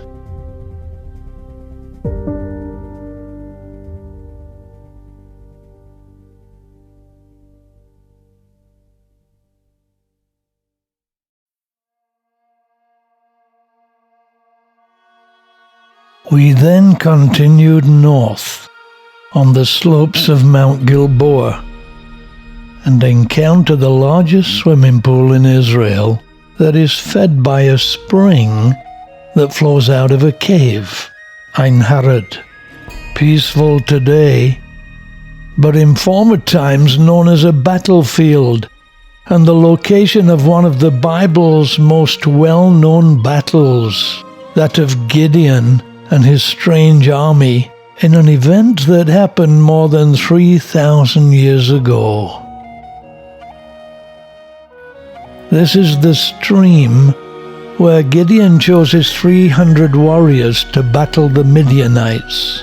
The warriors were chosen based on how they drank the water. Those who lapped the water like dogs were left behind. The 300 warriors who drank with a cupped hand went on to immortality. So I sipped from the same waters that Gideon's men drank from so long ago, though unfortunately we didn't have time to swim in the pool.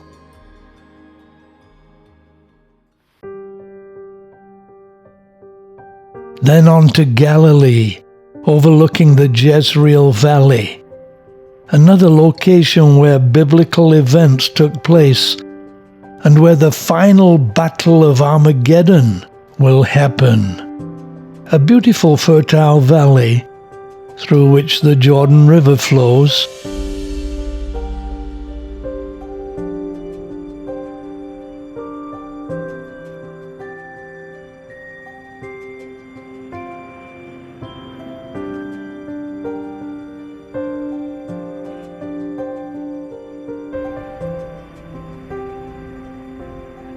Many kibbutzim, communal Israeli farms, are here.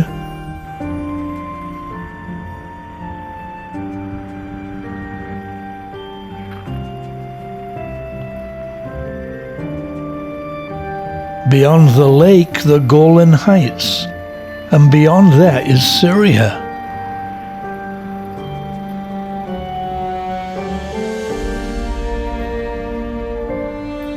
Here's sea level.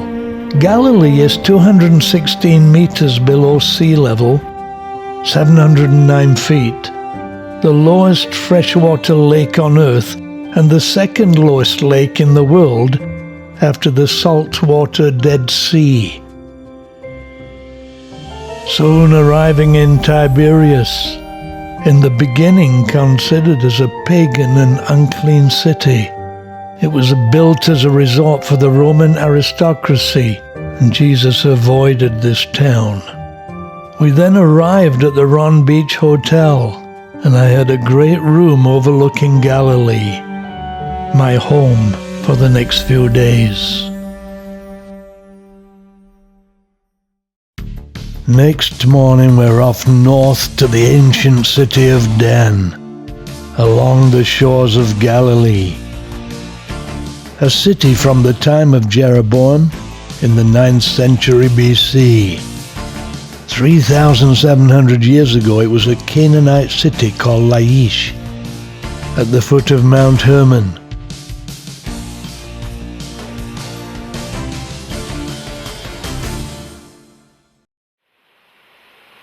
I remember my very first visit here, and how I was impressed by the place, especially the fast-flowing narrow river and abundance of water in the area. The river is only about 12 miles long before it reaches the Jordan, but it's prolific, providing up to 238 million cubic meters of water a year to the Hula Valley. The area is now called the Tel Dan Nature Reserve and is certainly impressive. I've never seen any other place in Israel quite like it. So well known was Dan in times past that the extent of Israel was from Dan in the north to Beersheba in the south. It's certainly a serene, quiet, natural place that was thoroughly enjoyable to walk around.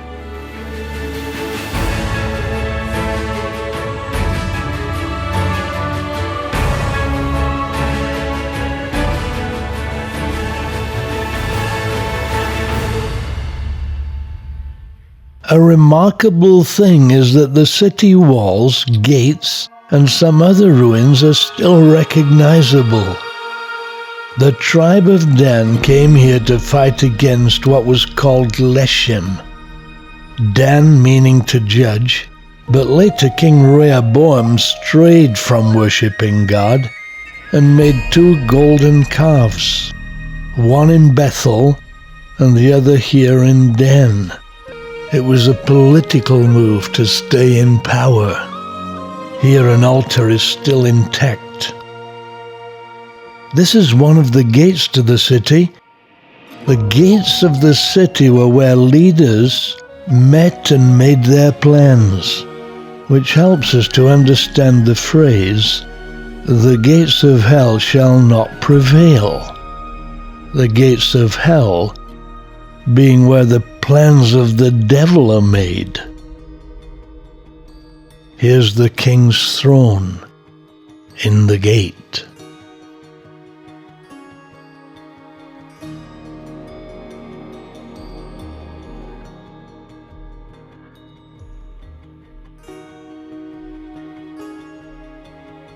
What was to be the most intriguing ruin is that of the Canaanite gate, called the Gate of the 3 Arches, as there were 2 more arches inside the first that have not survived intact.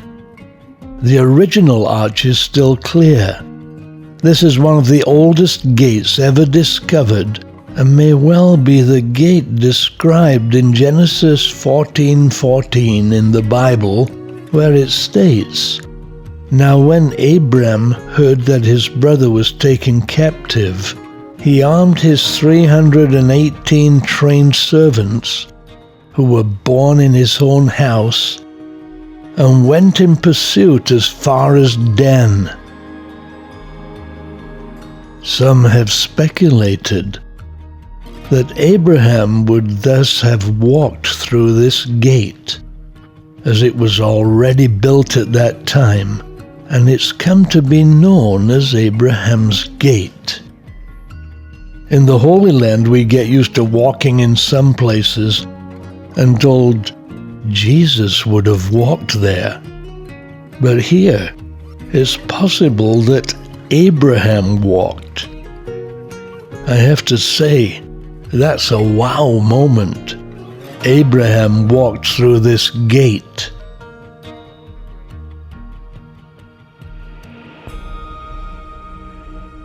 In the distance, Nimrod Castle, built by the marauding Muslims.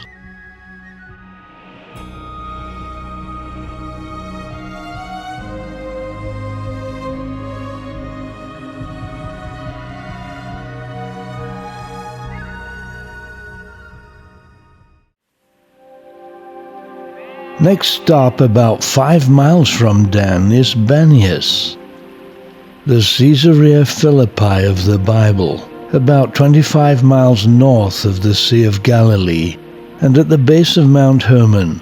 That's the location of one of the largest springs that feeds the Jordan River. and that made it a popular place in times past.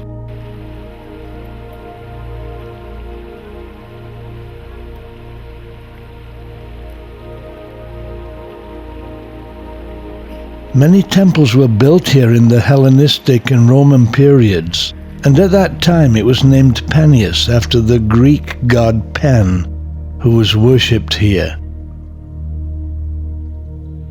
Pan, half man, half goat, was the god of fear, from where we get the English word panic, and is often depicted playing the flute.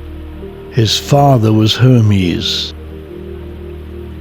The spring that emerged from the large cave became the center of pagan worship.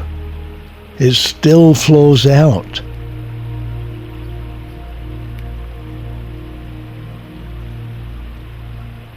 It's now the Herman Stream Nature Reserve, and is indeed another pleasant place to stroll around and admire the scenery.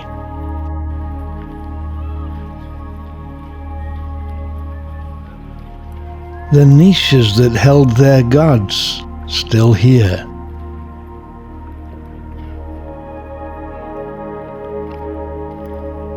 We know from depictions on coins that in times past, offerings were placed in them. Other offerings fearfully cast into the cave, even human sacrifices.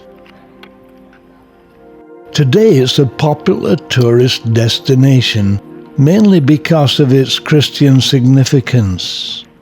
In Matthew 16, Jesus comes into the region of Caesarea Philippi and asks his disciples, "Who do men say that I, the Son of Man, am?" So they said, "Some say John the Baptist, some Elijah, and others Jeremiah or one of the prophets." He then asked them, "Who do you say I am?" And Simon Peter answers and says, "You are the Christ, the Son of the living God."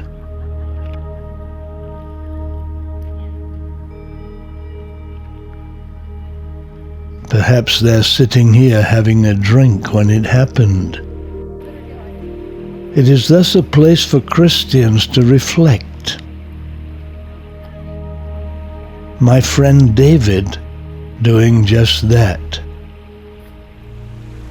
Clearly, however, he would never have made it into Gideon's army. So another deeply significant biblical location that is very special to be able to visit.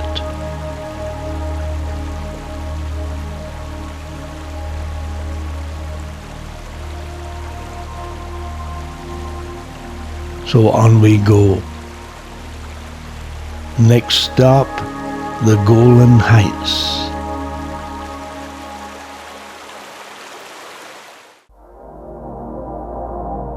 The Golan Heights is the high plateau above Galilee, originally a part of Syria that was forfeited when Syria illegally attacked Israel in 1973. And Israel not only resisted the attack, but captured the Golan Heights.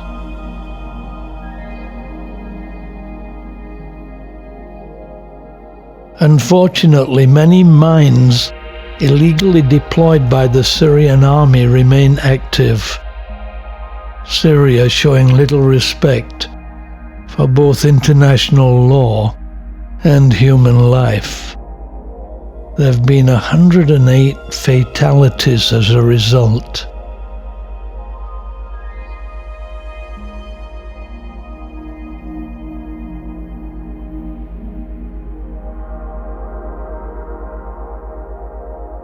We then headed back to the Rom Beach Hotel.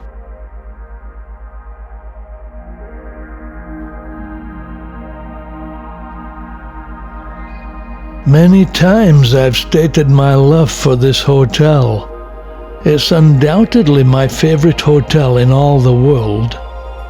Delightful rooms overlooking Galilee, from where we enjoy the evening sun and the morning sunrise.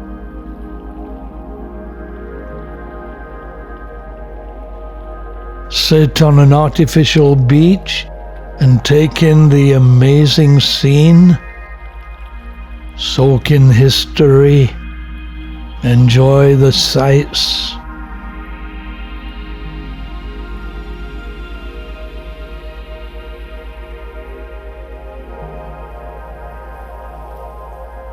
And nature and birdsong.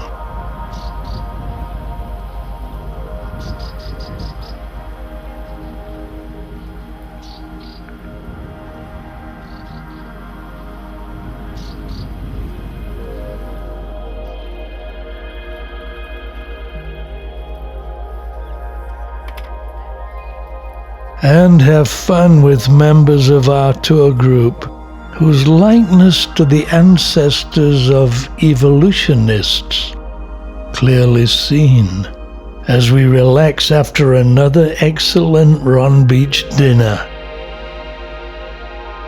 Then a 10-minute stroll into nearby Tiberias, the great mosque. It was a quiet night, and we just had a stroll, though there are many great places to eat and some interesting places to see.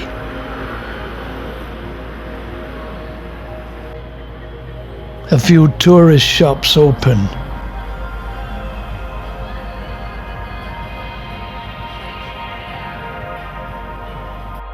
Buggy ride available. A very pleasant September evening.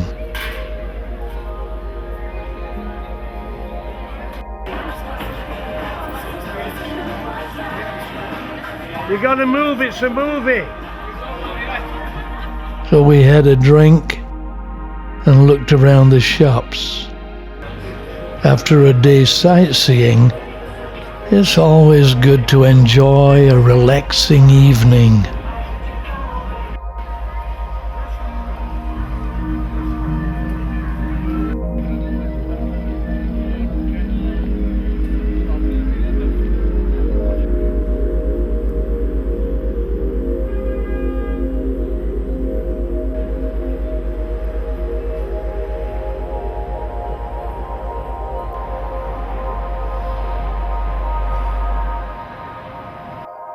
And watch the moon rise over Galilee.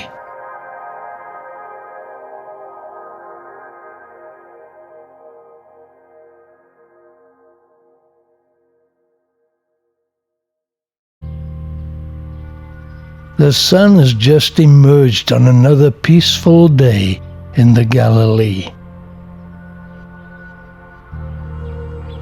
And we're enjoying both the ambience and the views from the Ron Beach Hotel. Today we shall visit another biblical site, that of the Church of the Primacy of St. Peter, a Franciscan church located in Tabgha. It commemorates and historically marks the spot where Jesus restored Peter after Peter had denied him 3 times in the courtyard of Caiaphas. Christian tours will generally take communion here, as when Jesus restored Peter, he'd prepared a table for them to eat. Thus this place is also called Mensa Christi, the table of Christ.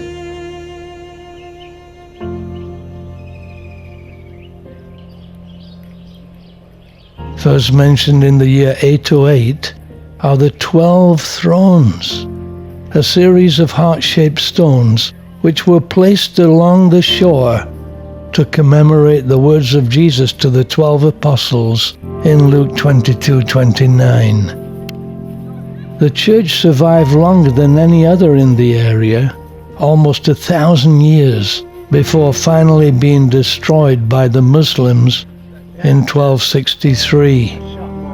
The present Franciscan chapel, built on the site in 1933, using parts of the original 4th century walls. For Christians, it's another excellent place to sit and reflect, overlooking what has to be one of the most emotive sites in Israel, where Jesus walked and taught his followers to love one another, to love our neighbors, and walk in peace. A great pity more people have not embraced his teaching. Significant about the restoration is that Jesus made a fire of coals, something the Romans did at that time, and which must surely have reminded Peter of the courtyard of Caiaphas, when he was warming his hands on a fire of coals and denied Jesus. Note that Jesus did not heap coals of fire on Peter's head, but rather took him back to the place of his failure and communicated his love, forgiveness, acceptance, and restoration, thus exhibiting the merciful nature of the true God. Love your enemies, not kill them. Thus, this is truly a place of love and peace.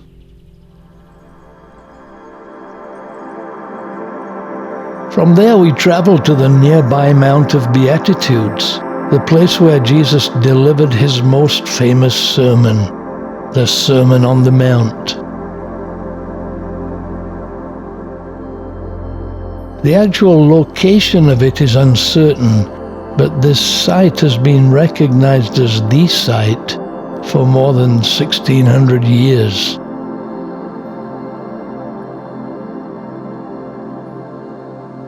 It's a spectacular location overlooking Galilee.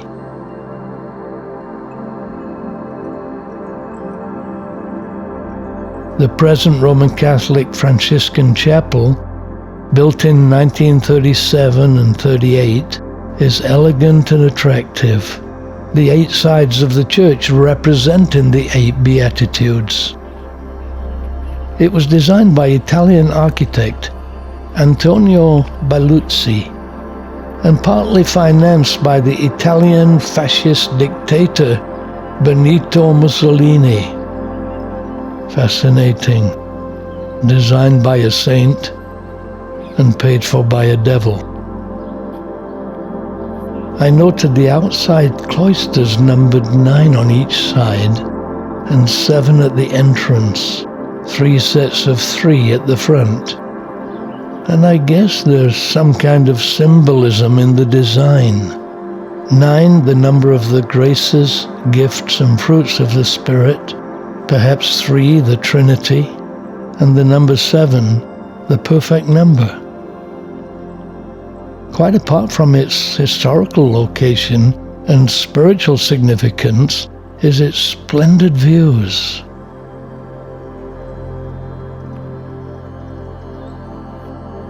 Blessed are the poor in spirit, for theirs is the kingdom of heaven. Blessed are those who mourn, for they shall be comforted. Blessed are the meek, for they shall inherit the earth. Blessed are those who hunger and thirst for righteousness, for they shall be filled. Blessed are the merciful, for they shall obtain mercy.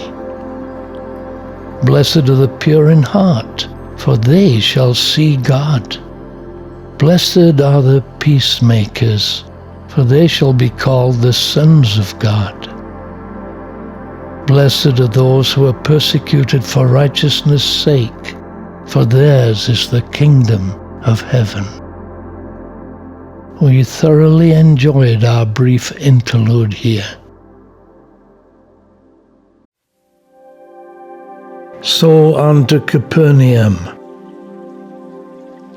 If you visit here, you'll be immediately informed that this is the town of Jesus, though Capernaum in Hebrew means the village of Nahum, not the prophet, probably named for a contented fisherman. The ancient synagogue still stands amid the ruins of ancient houses. Matthew tells us Jesus lived here and made it the base for his ministry. It was a fishing village with a population of around 1,500 and the home of the fishermen Peter, Andrew, James, and John. Matthew, who also lived here, writes about it in his Gospel. Now when Jesus heard that John the Baptist had been put in prison, he departed to Galilee, and leaving Nazareth, he came and dwelt in Capernaum, which is by the sea. Archaeological artifacts litter the site, what remains of houses and maybe civic buildings. Even intricate sculpted designs and columns. Household vessels.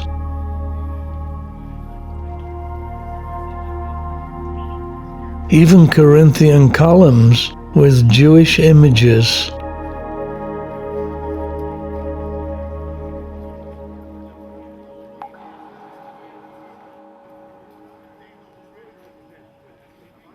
This artifact, believed to depict the cart that carried the Ark of the Covenant.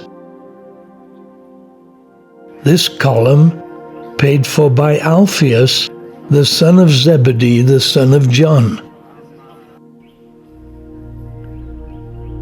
Excavations have revealed two ancient synagogues, built one over the other. The first probably here when Jesus lived here. Around the year 129, Roman Emperor Hadrian renamed Israel Palestine after the Philistines, who were the enemies of the Jews. And later, with the growth of Christianity, many churches were built here. The synagogue was an important part of life. Clearly an imposing building. Stone benches were set along the eastern and western aisles.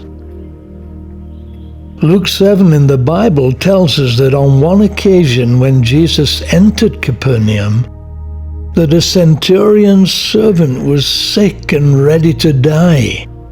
The people begged Jesus to come, saying that the one for whom he should do this was deserving, for he loves our nation and has built us a synagogue. That synagogue was replaced by this one. Nearby are the ruins of the houses, one of which was turned into a church by the Byzantines and is believed to have been built over the home of Peter. To this day, the places where homes were and the alleys between them can clearly be seen, right next to the lake where the disciples fished, where Jesus walked, where he lived, and where many miracles were done.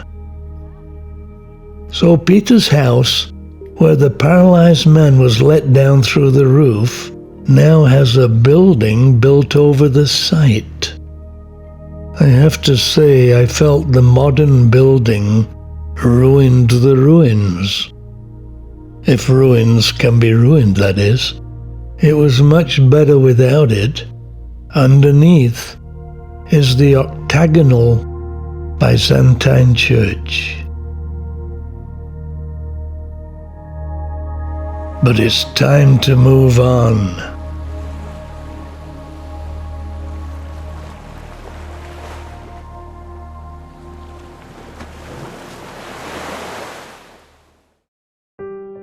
We will now drive to the other side of Galilee to have lunch in the delightful Ein Gev kibbutz and then visit Kursi.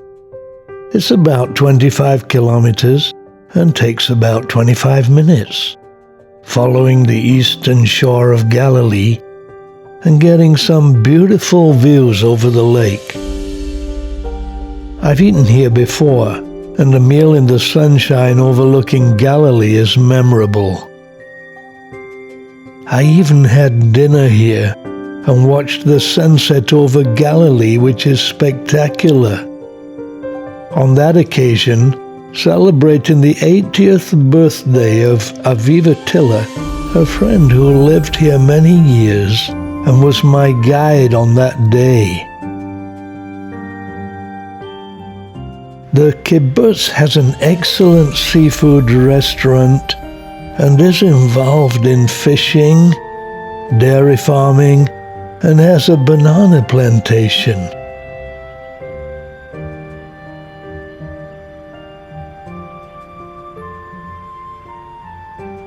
Nowadays, in a peaceful, idyllic setting.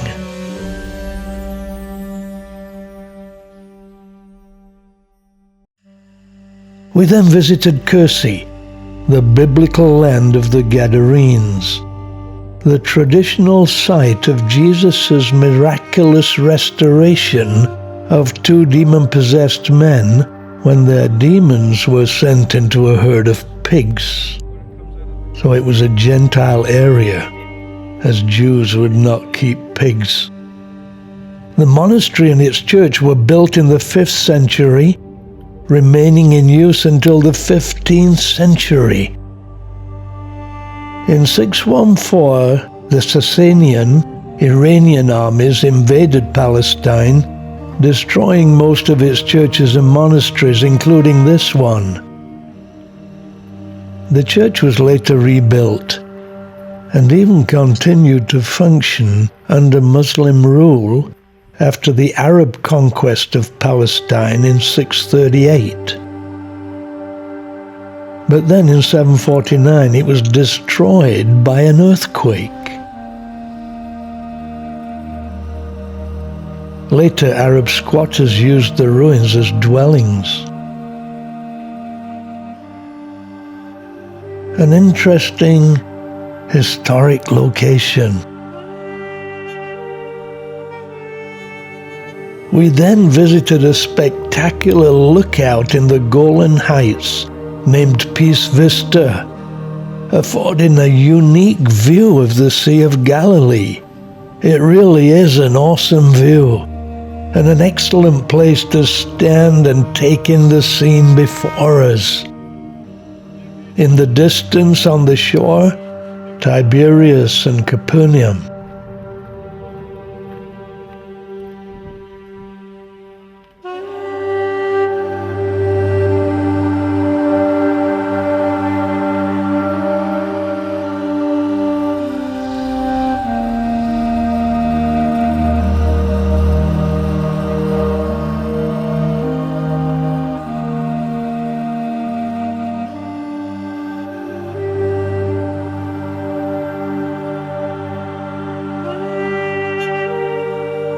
Below Ein Gev that we've just visited.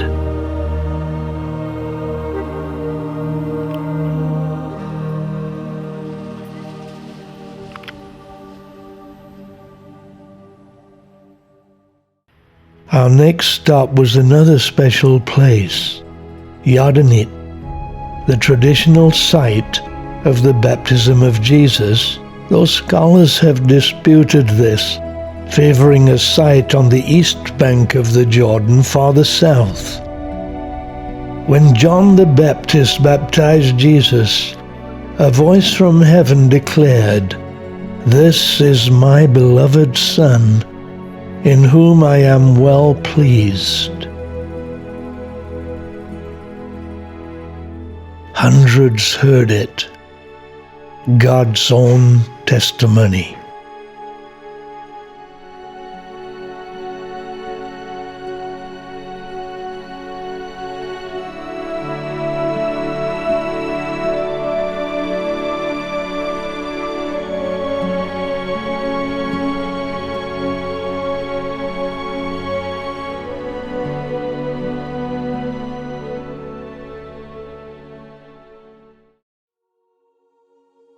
Waking up as the sun rises for another special day in Galilee.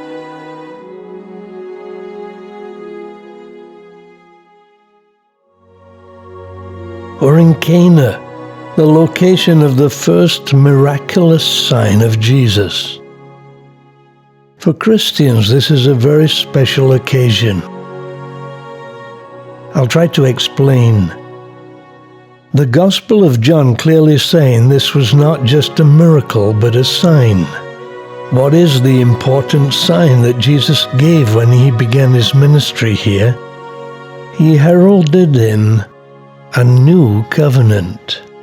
The old covenant demanded cleansing by water. There stood the symbols of it, 6 water pots of stone, used for the Jewish rites of purification. The new way was by the blood of Christ. He changed the water into wine to show there would be, after his hour had come, his crucifixion, a new and complete way to be cleansed. The wedding day was considered a day of forgiveness. The bridegroom shares the wine of the cup of blessing with his bride, that she may be pure. Is that what was in the mind of Jesus when he began the task for which he came? The church is said to be the bride of Christ. He loved her and came to cleanse her. This is where it all began. Thus, a very significant occasion.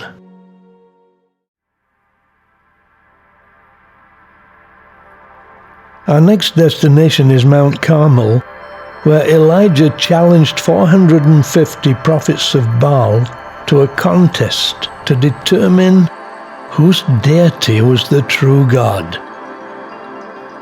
Stretching before us the legendary plain of Armageddon, site of the last battle on earth, Megiddo in the distance,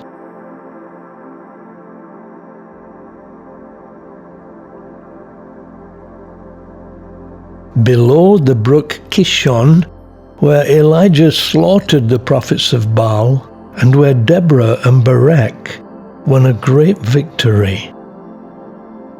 Now the road below is a main thoroughfare. Next stop, another significant Christian site. None other than Nazareth, the place of the branch. The young Jesus returned from Egypt and settled in Nazareth. Matthew states that Jesus' coming here fulfilled a messianic prophecy, which he quotes. He will be called a Nazarene. However, no such clear prophecy is found in the Old Testament. Enigmatic, to say the least. My view is that Nazareth is derived from one of the Hebrew words for branch, that alludes to the prophetic messianic words of Isaiah 11:1. From Jesse's roots, a branch will spring forth. Zechariah asks us to behold the man whose name is the branch. Maybe one of these prophecies is what Matthew had in mind.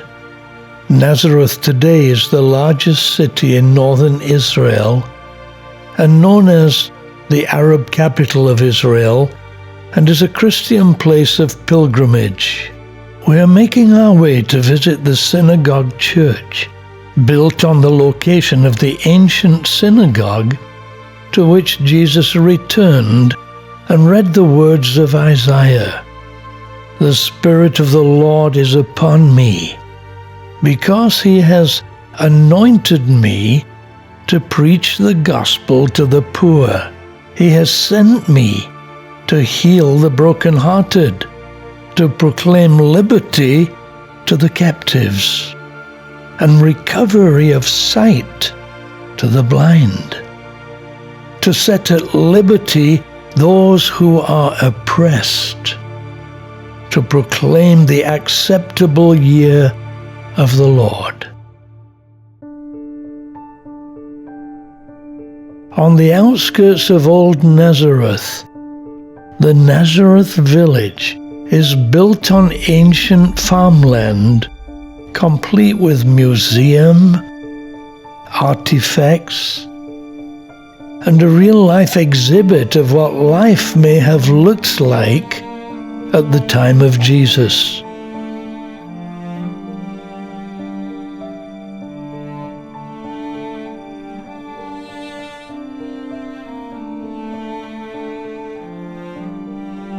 Local people play the parts of people of that day. The shepherds are actually taking care of the sheep, though dressed as shepherds would have dressed.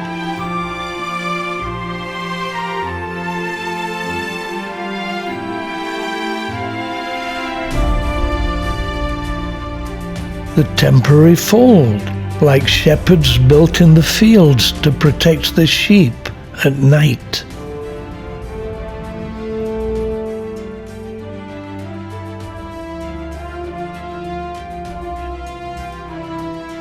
The ancient watchtower, an example of stony ground. A threshing floor where the farmer would have threshed the barley.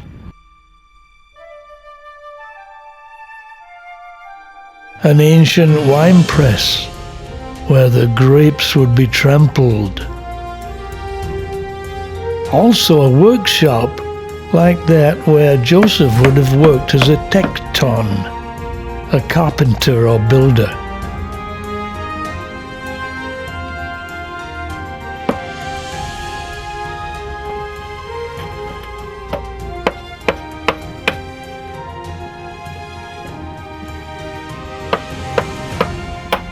Also exhibits show how wool was spun and dyed.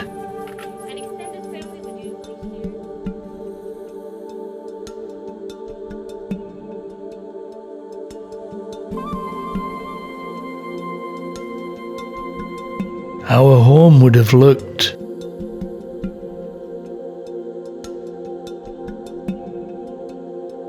The construction of a roof, helpful for us to imagine some of the things that took place in the Bible. A ladder allowing access to the roof. Implements of daily life.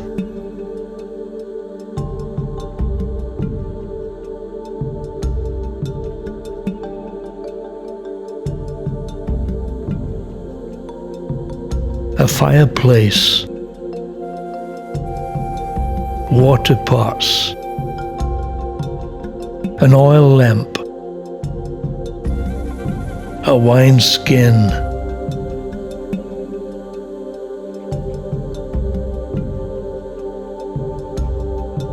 the oil press was very important. The olives are first mashed, crushed, sometimes by hand, sometimes a mule would be employed attached to this crusher, and then the mash was pressed to get the olive oil. The first pressing being the best. The final pressing being used for fuel. The oil was then stored in jars. So here's what a house looks like.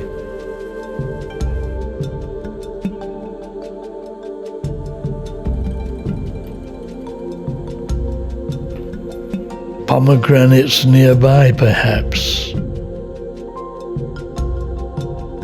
An excellent place to get insight into life here 2,000 years ago. Tomorrow, a boat trip on Galilee.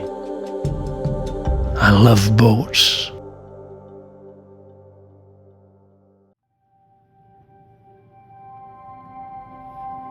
After a great breakfast, we now literally embark on the next episode of our Holy Land experience. We'll cruise where Jesus walked.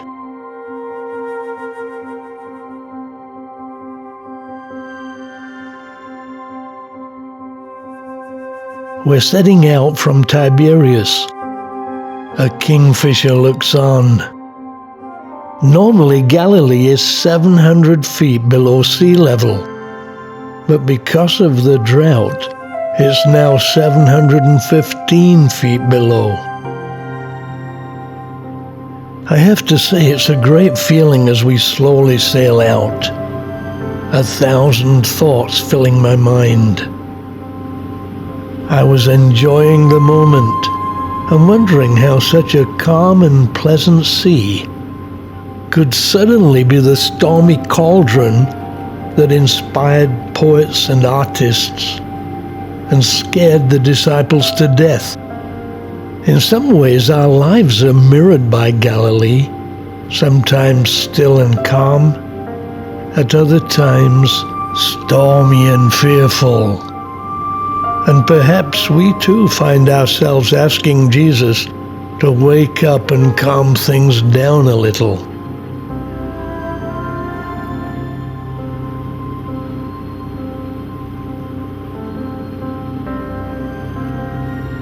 Passing the Ron Beach Hotel, fortunately not rough today, and we all quietly enjoy the moment. The calming of the sea is the Bible story that is usually read as we reach the heart of the lake.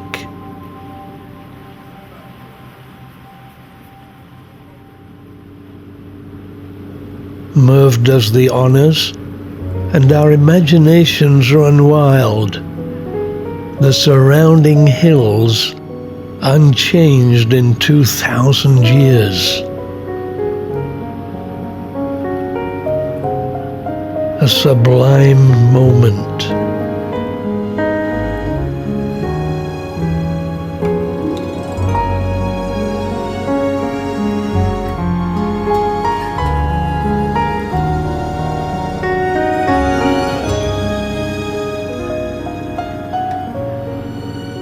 We're making our way up the western shoreline of Galilee to visit a relic discovered in 1986, a 2,000-year-old fishing boat.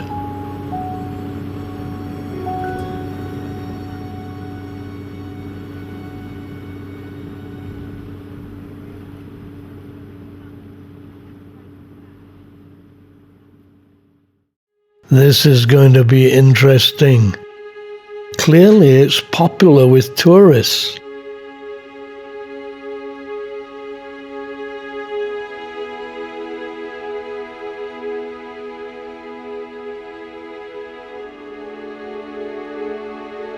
A grey heron nearby looking for lunch. The ancient boat, also known as the Jesus boat, is a fishing boat dating back to the 1st century AD, discovered in 1986 on the northwest shore of the Sea of Galilee. It's in remarkable shape to say it's so old. 27 feet long, about 8 meters, 7.5 feet wide, 2.3 meters, and a height of 4.3 feet, 1.3 meters. It was discovered during a drought when the waters receded. Of course, there is no specific evidence connecting the boat to Jesus or his disciples, but it does show us what a boat of that time would have looked like.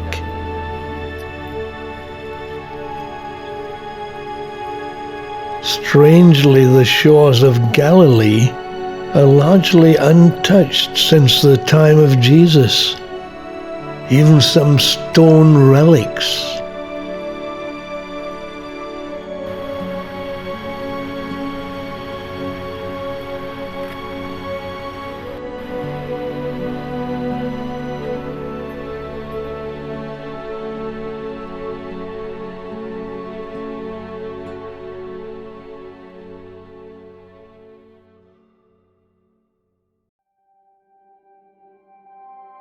We then visited Tiberias to have a look around during the daytime. The tomb of Maimonides, who died in Egypt in 1204, is here and has made it one of the most important Jewish pilgrimage sites in Israel.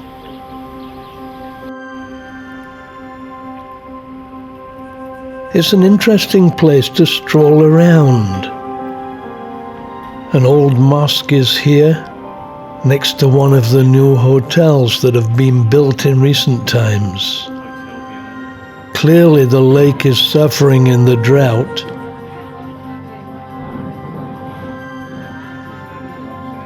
The old Jordan River Hotel has changed its name twice already. I stayed there in the 90s.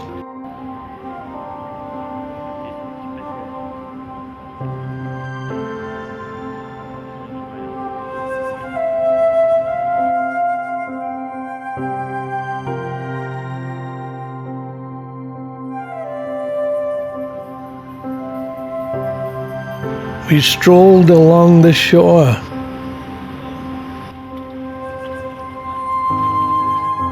I was surprised to see large numbers of catfish. I had heard that the tilapia, St. Peter's fish, is now rare here. It can be found in restaurants, but probably did not come from the Galilee. This is a night heron looking for lunch.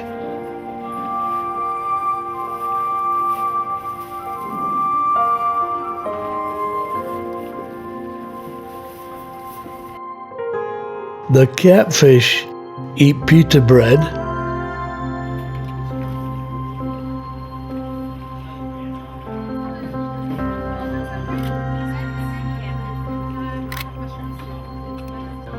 The night heron uses it as bait.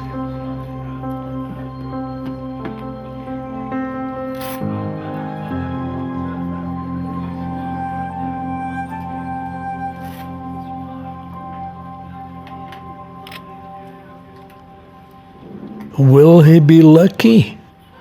Catch him spearing one. Yes. Yes, yes. I might have got that. We have enjoyed a really great day. But our odyssey is coming to an end. What a superb experience we've had. It seems a long time since we arrived in Tel Aviv and traversed the Negev, the Red Sea, the Dead Sea, Masada, Jerusalem, and now Galilee.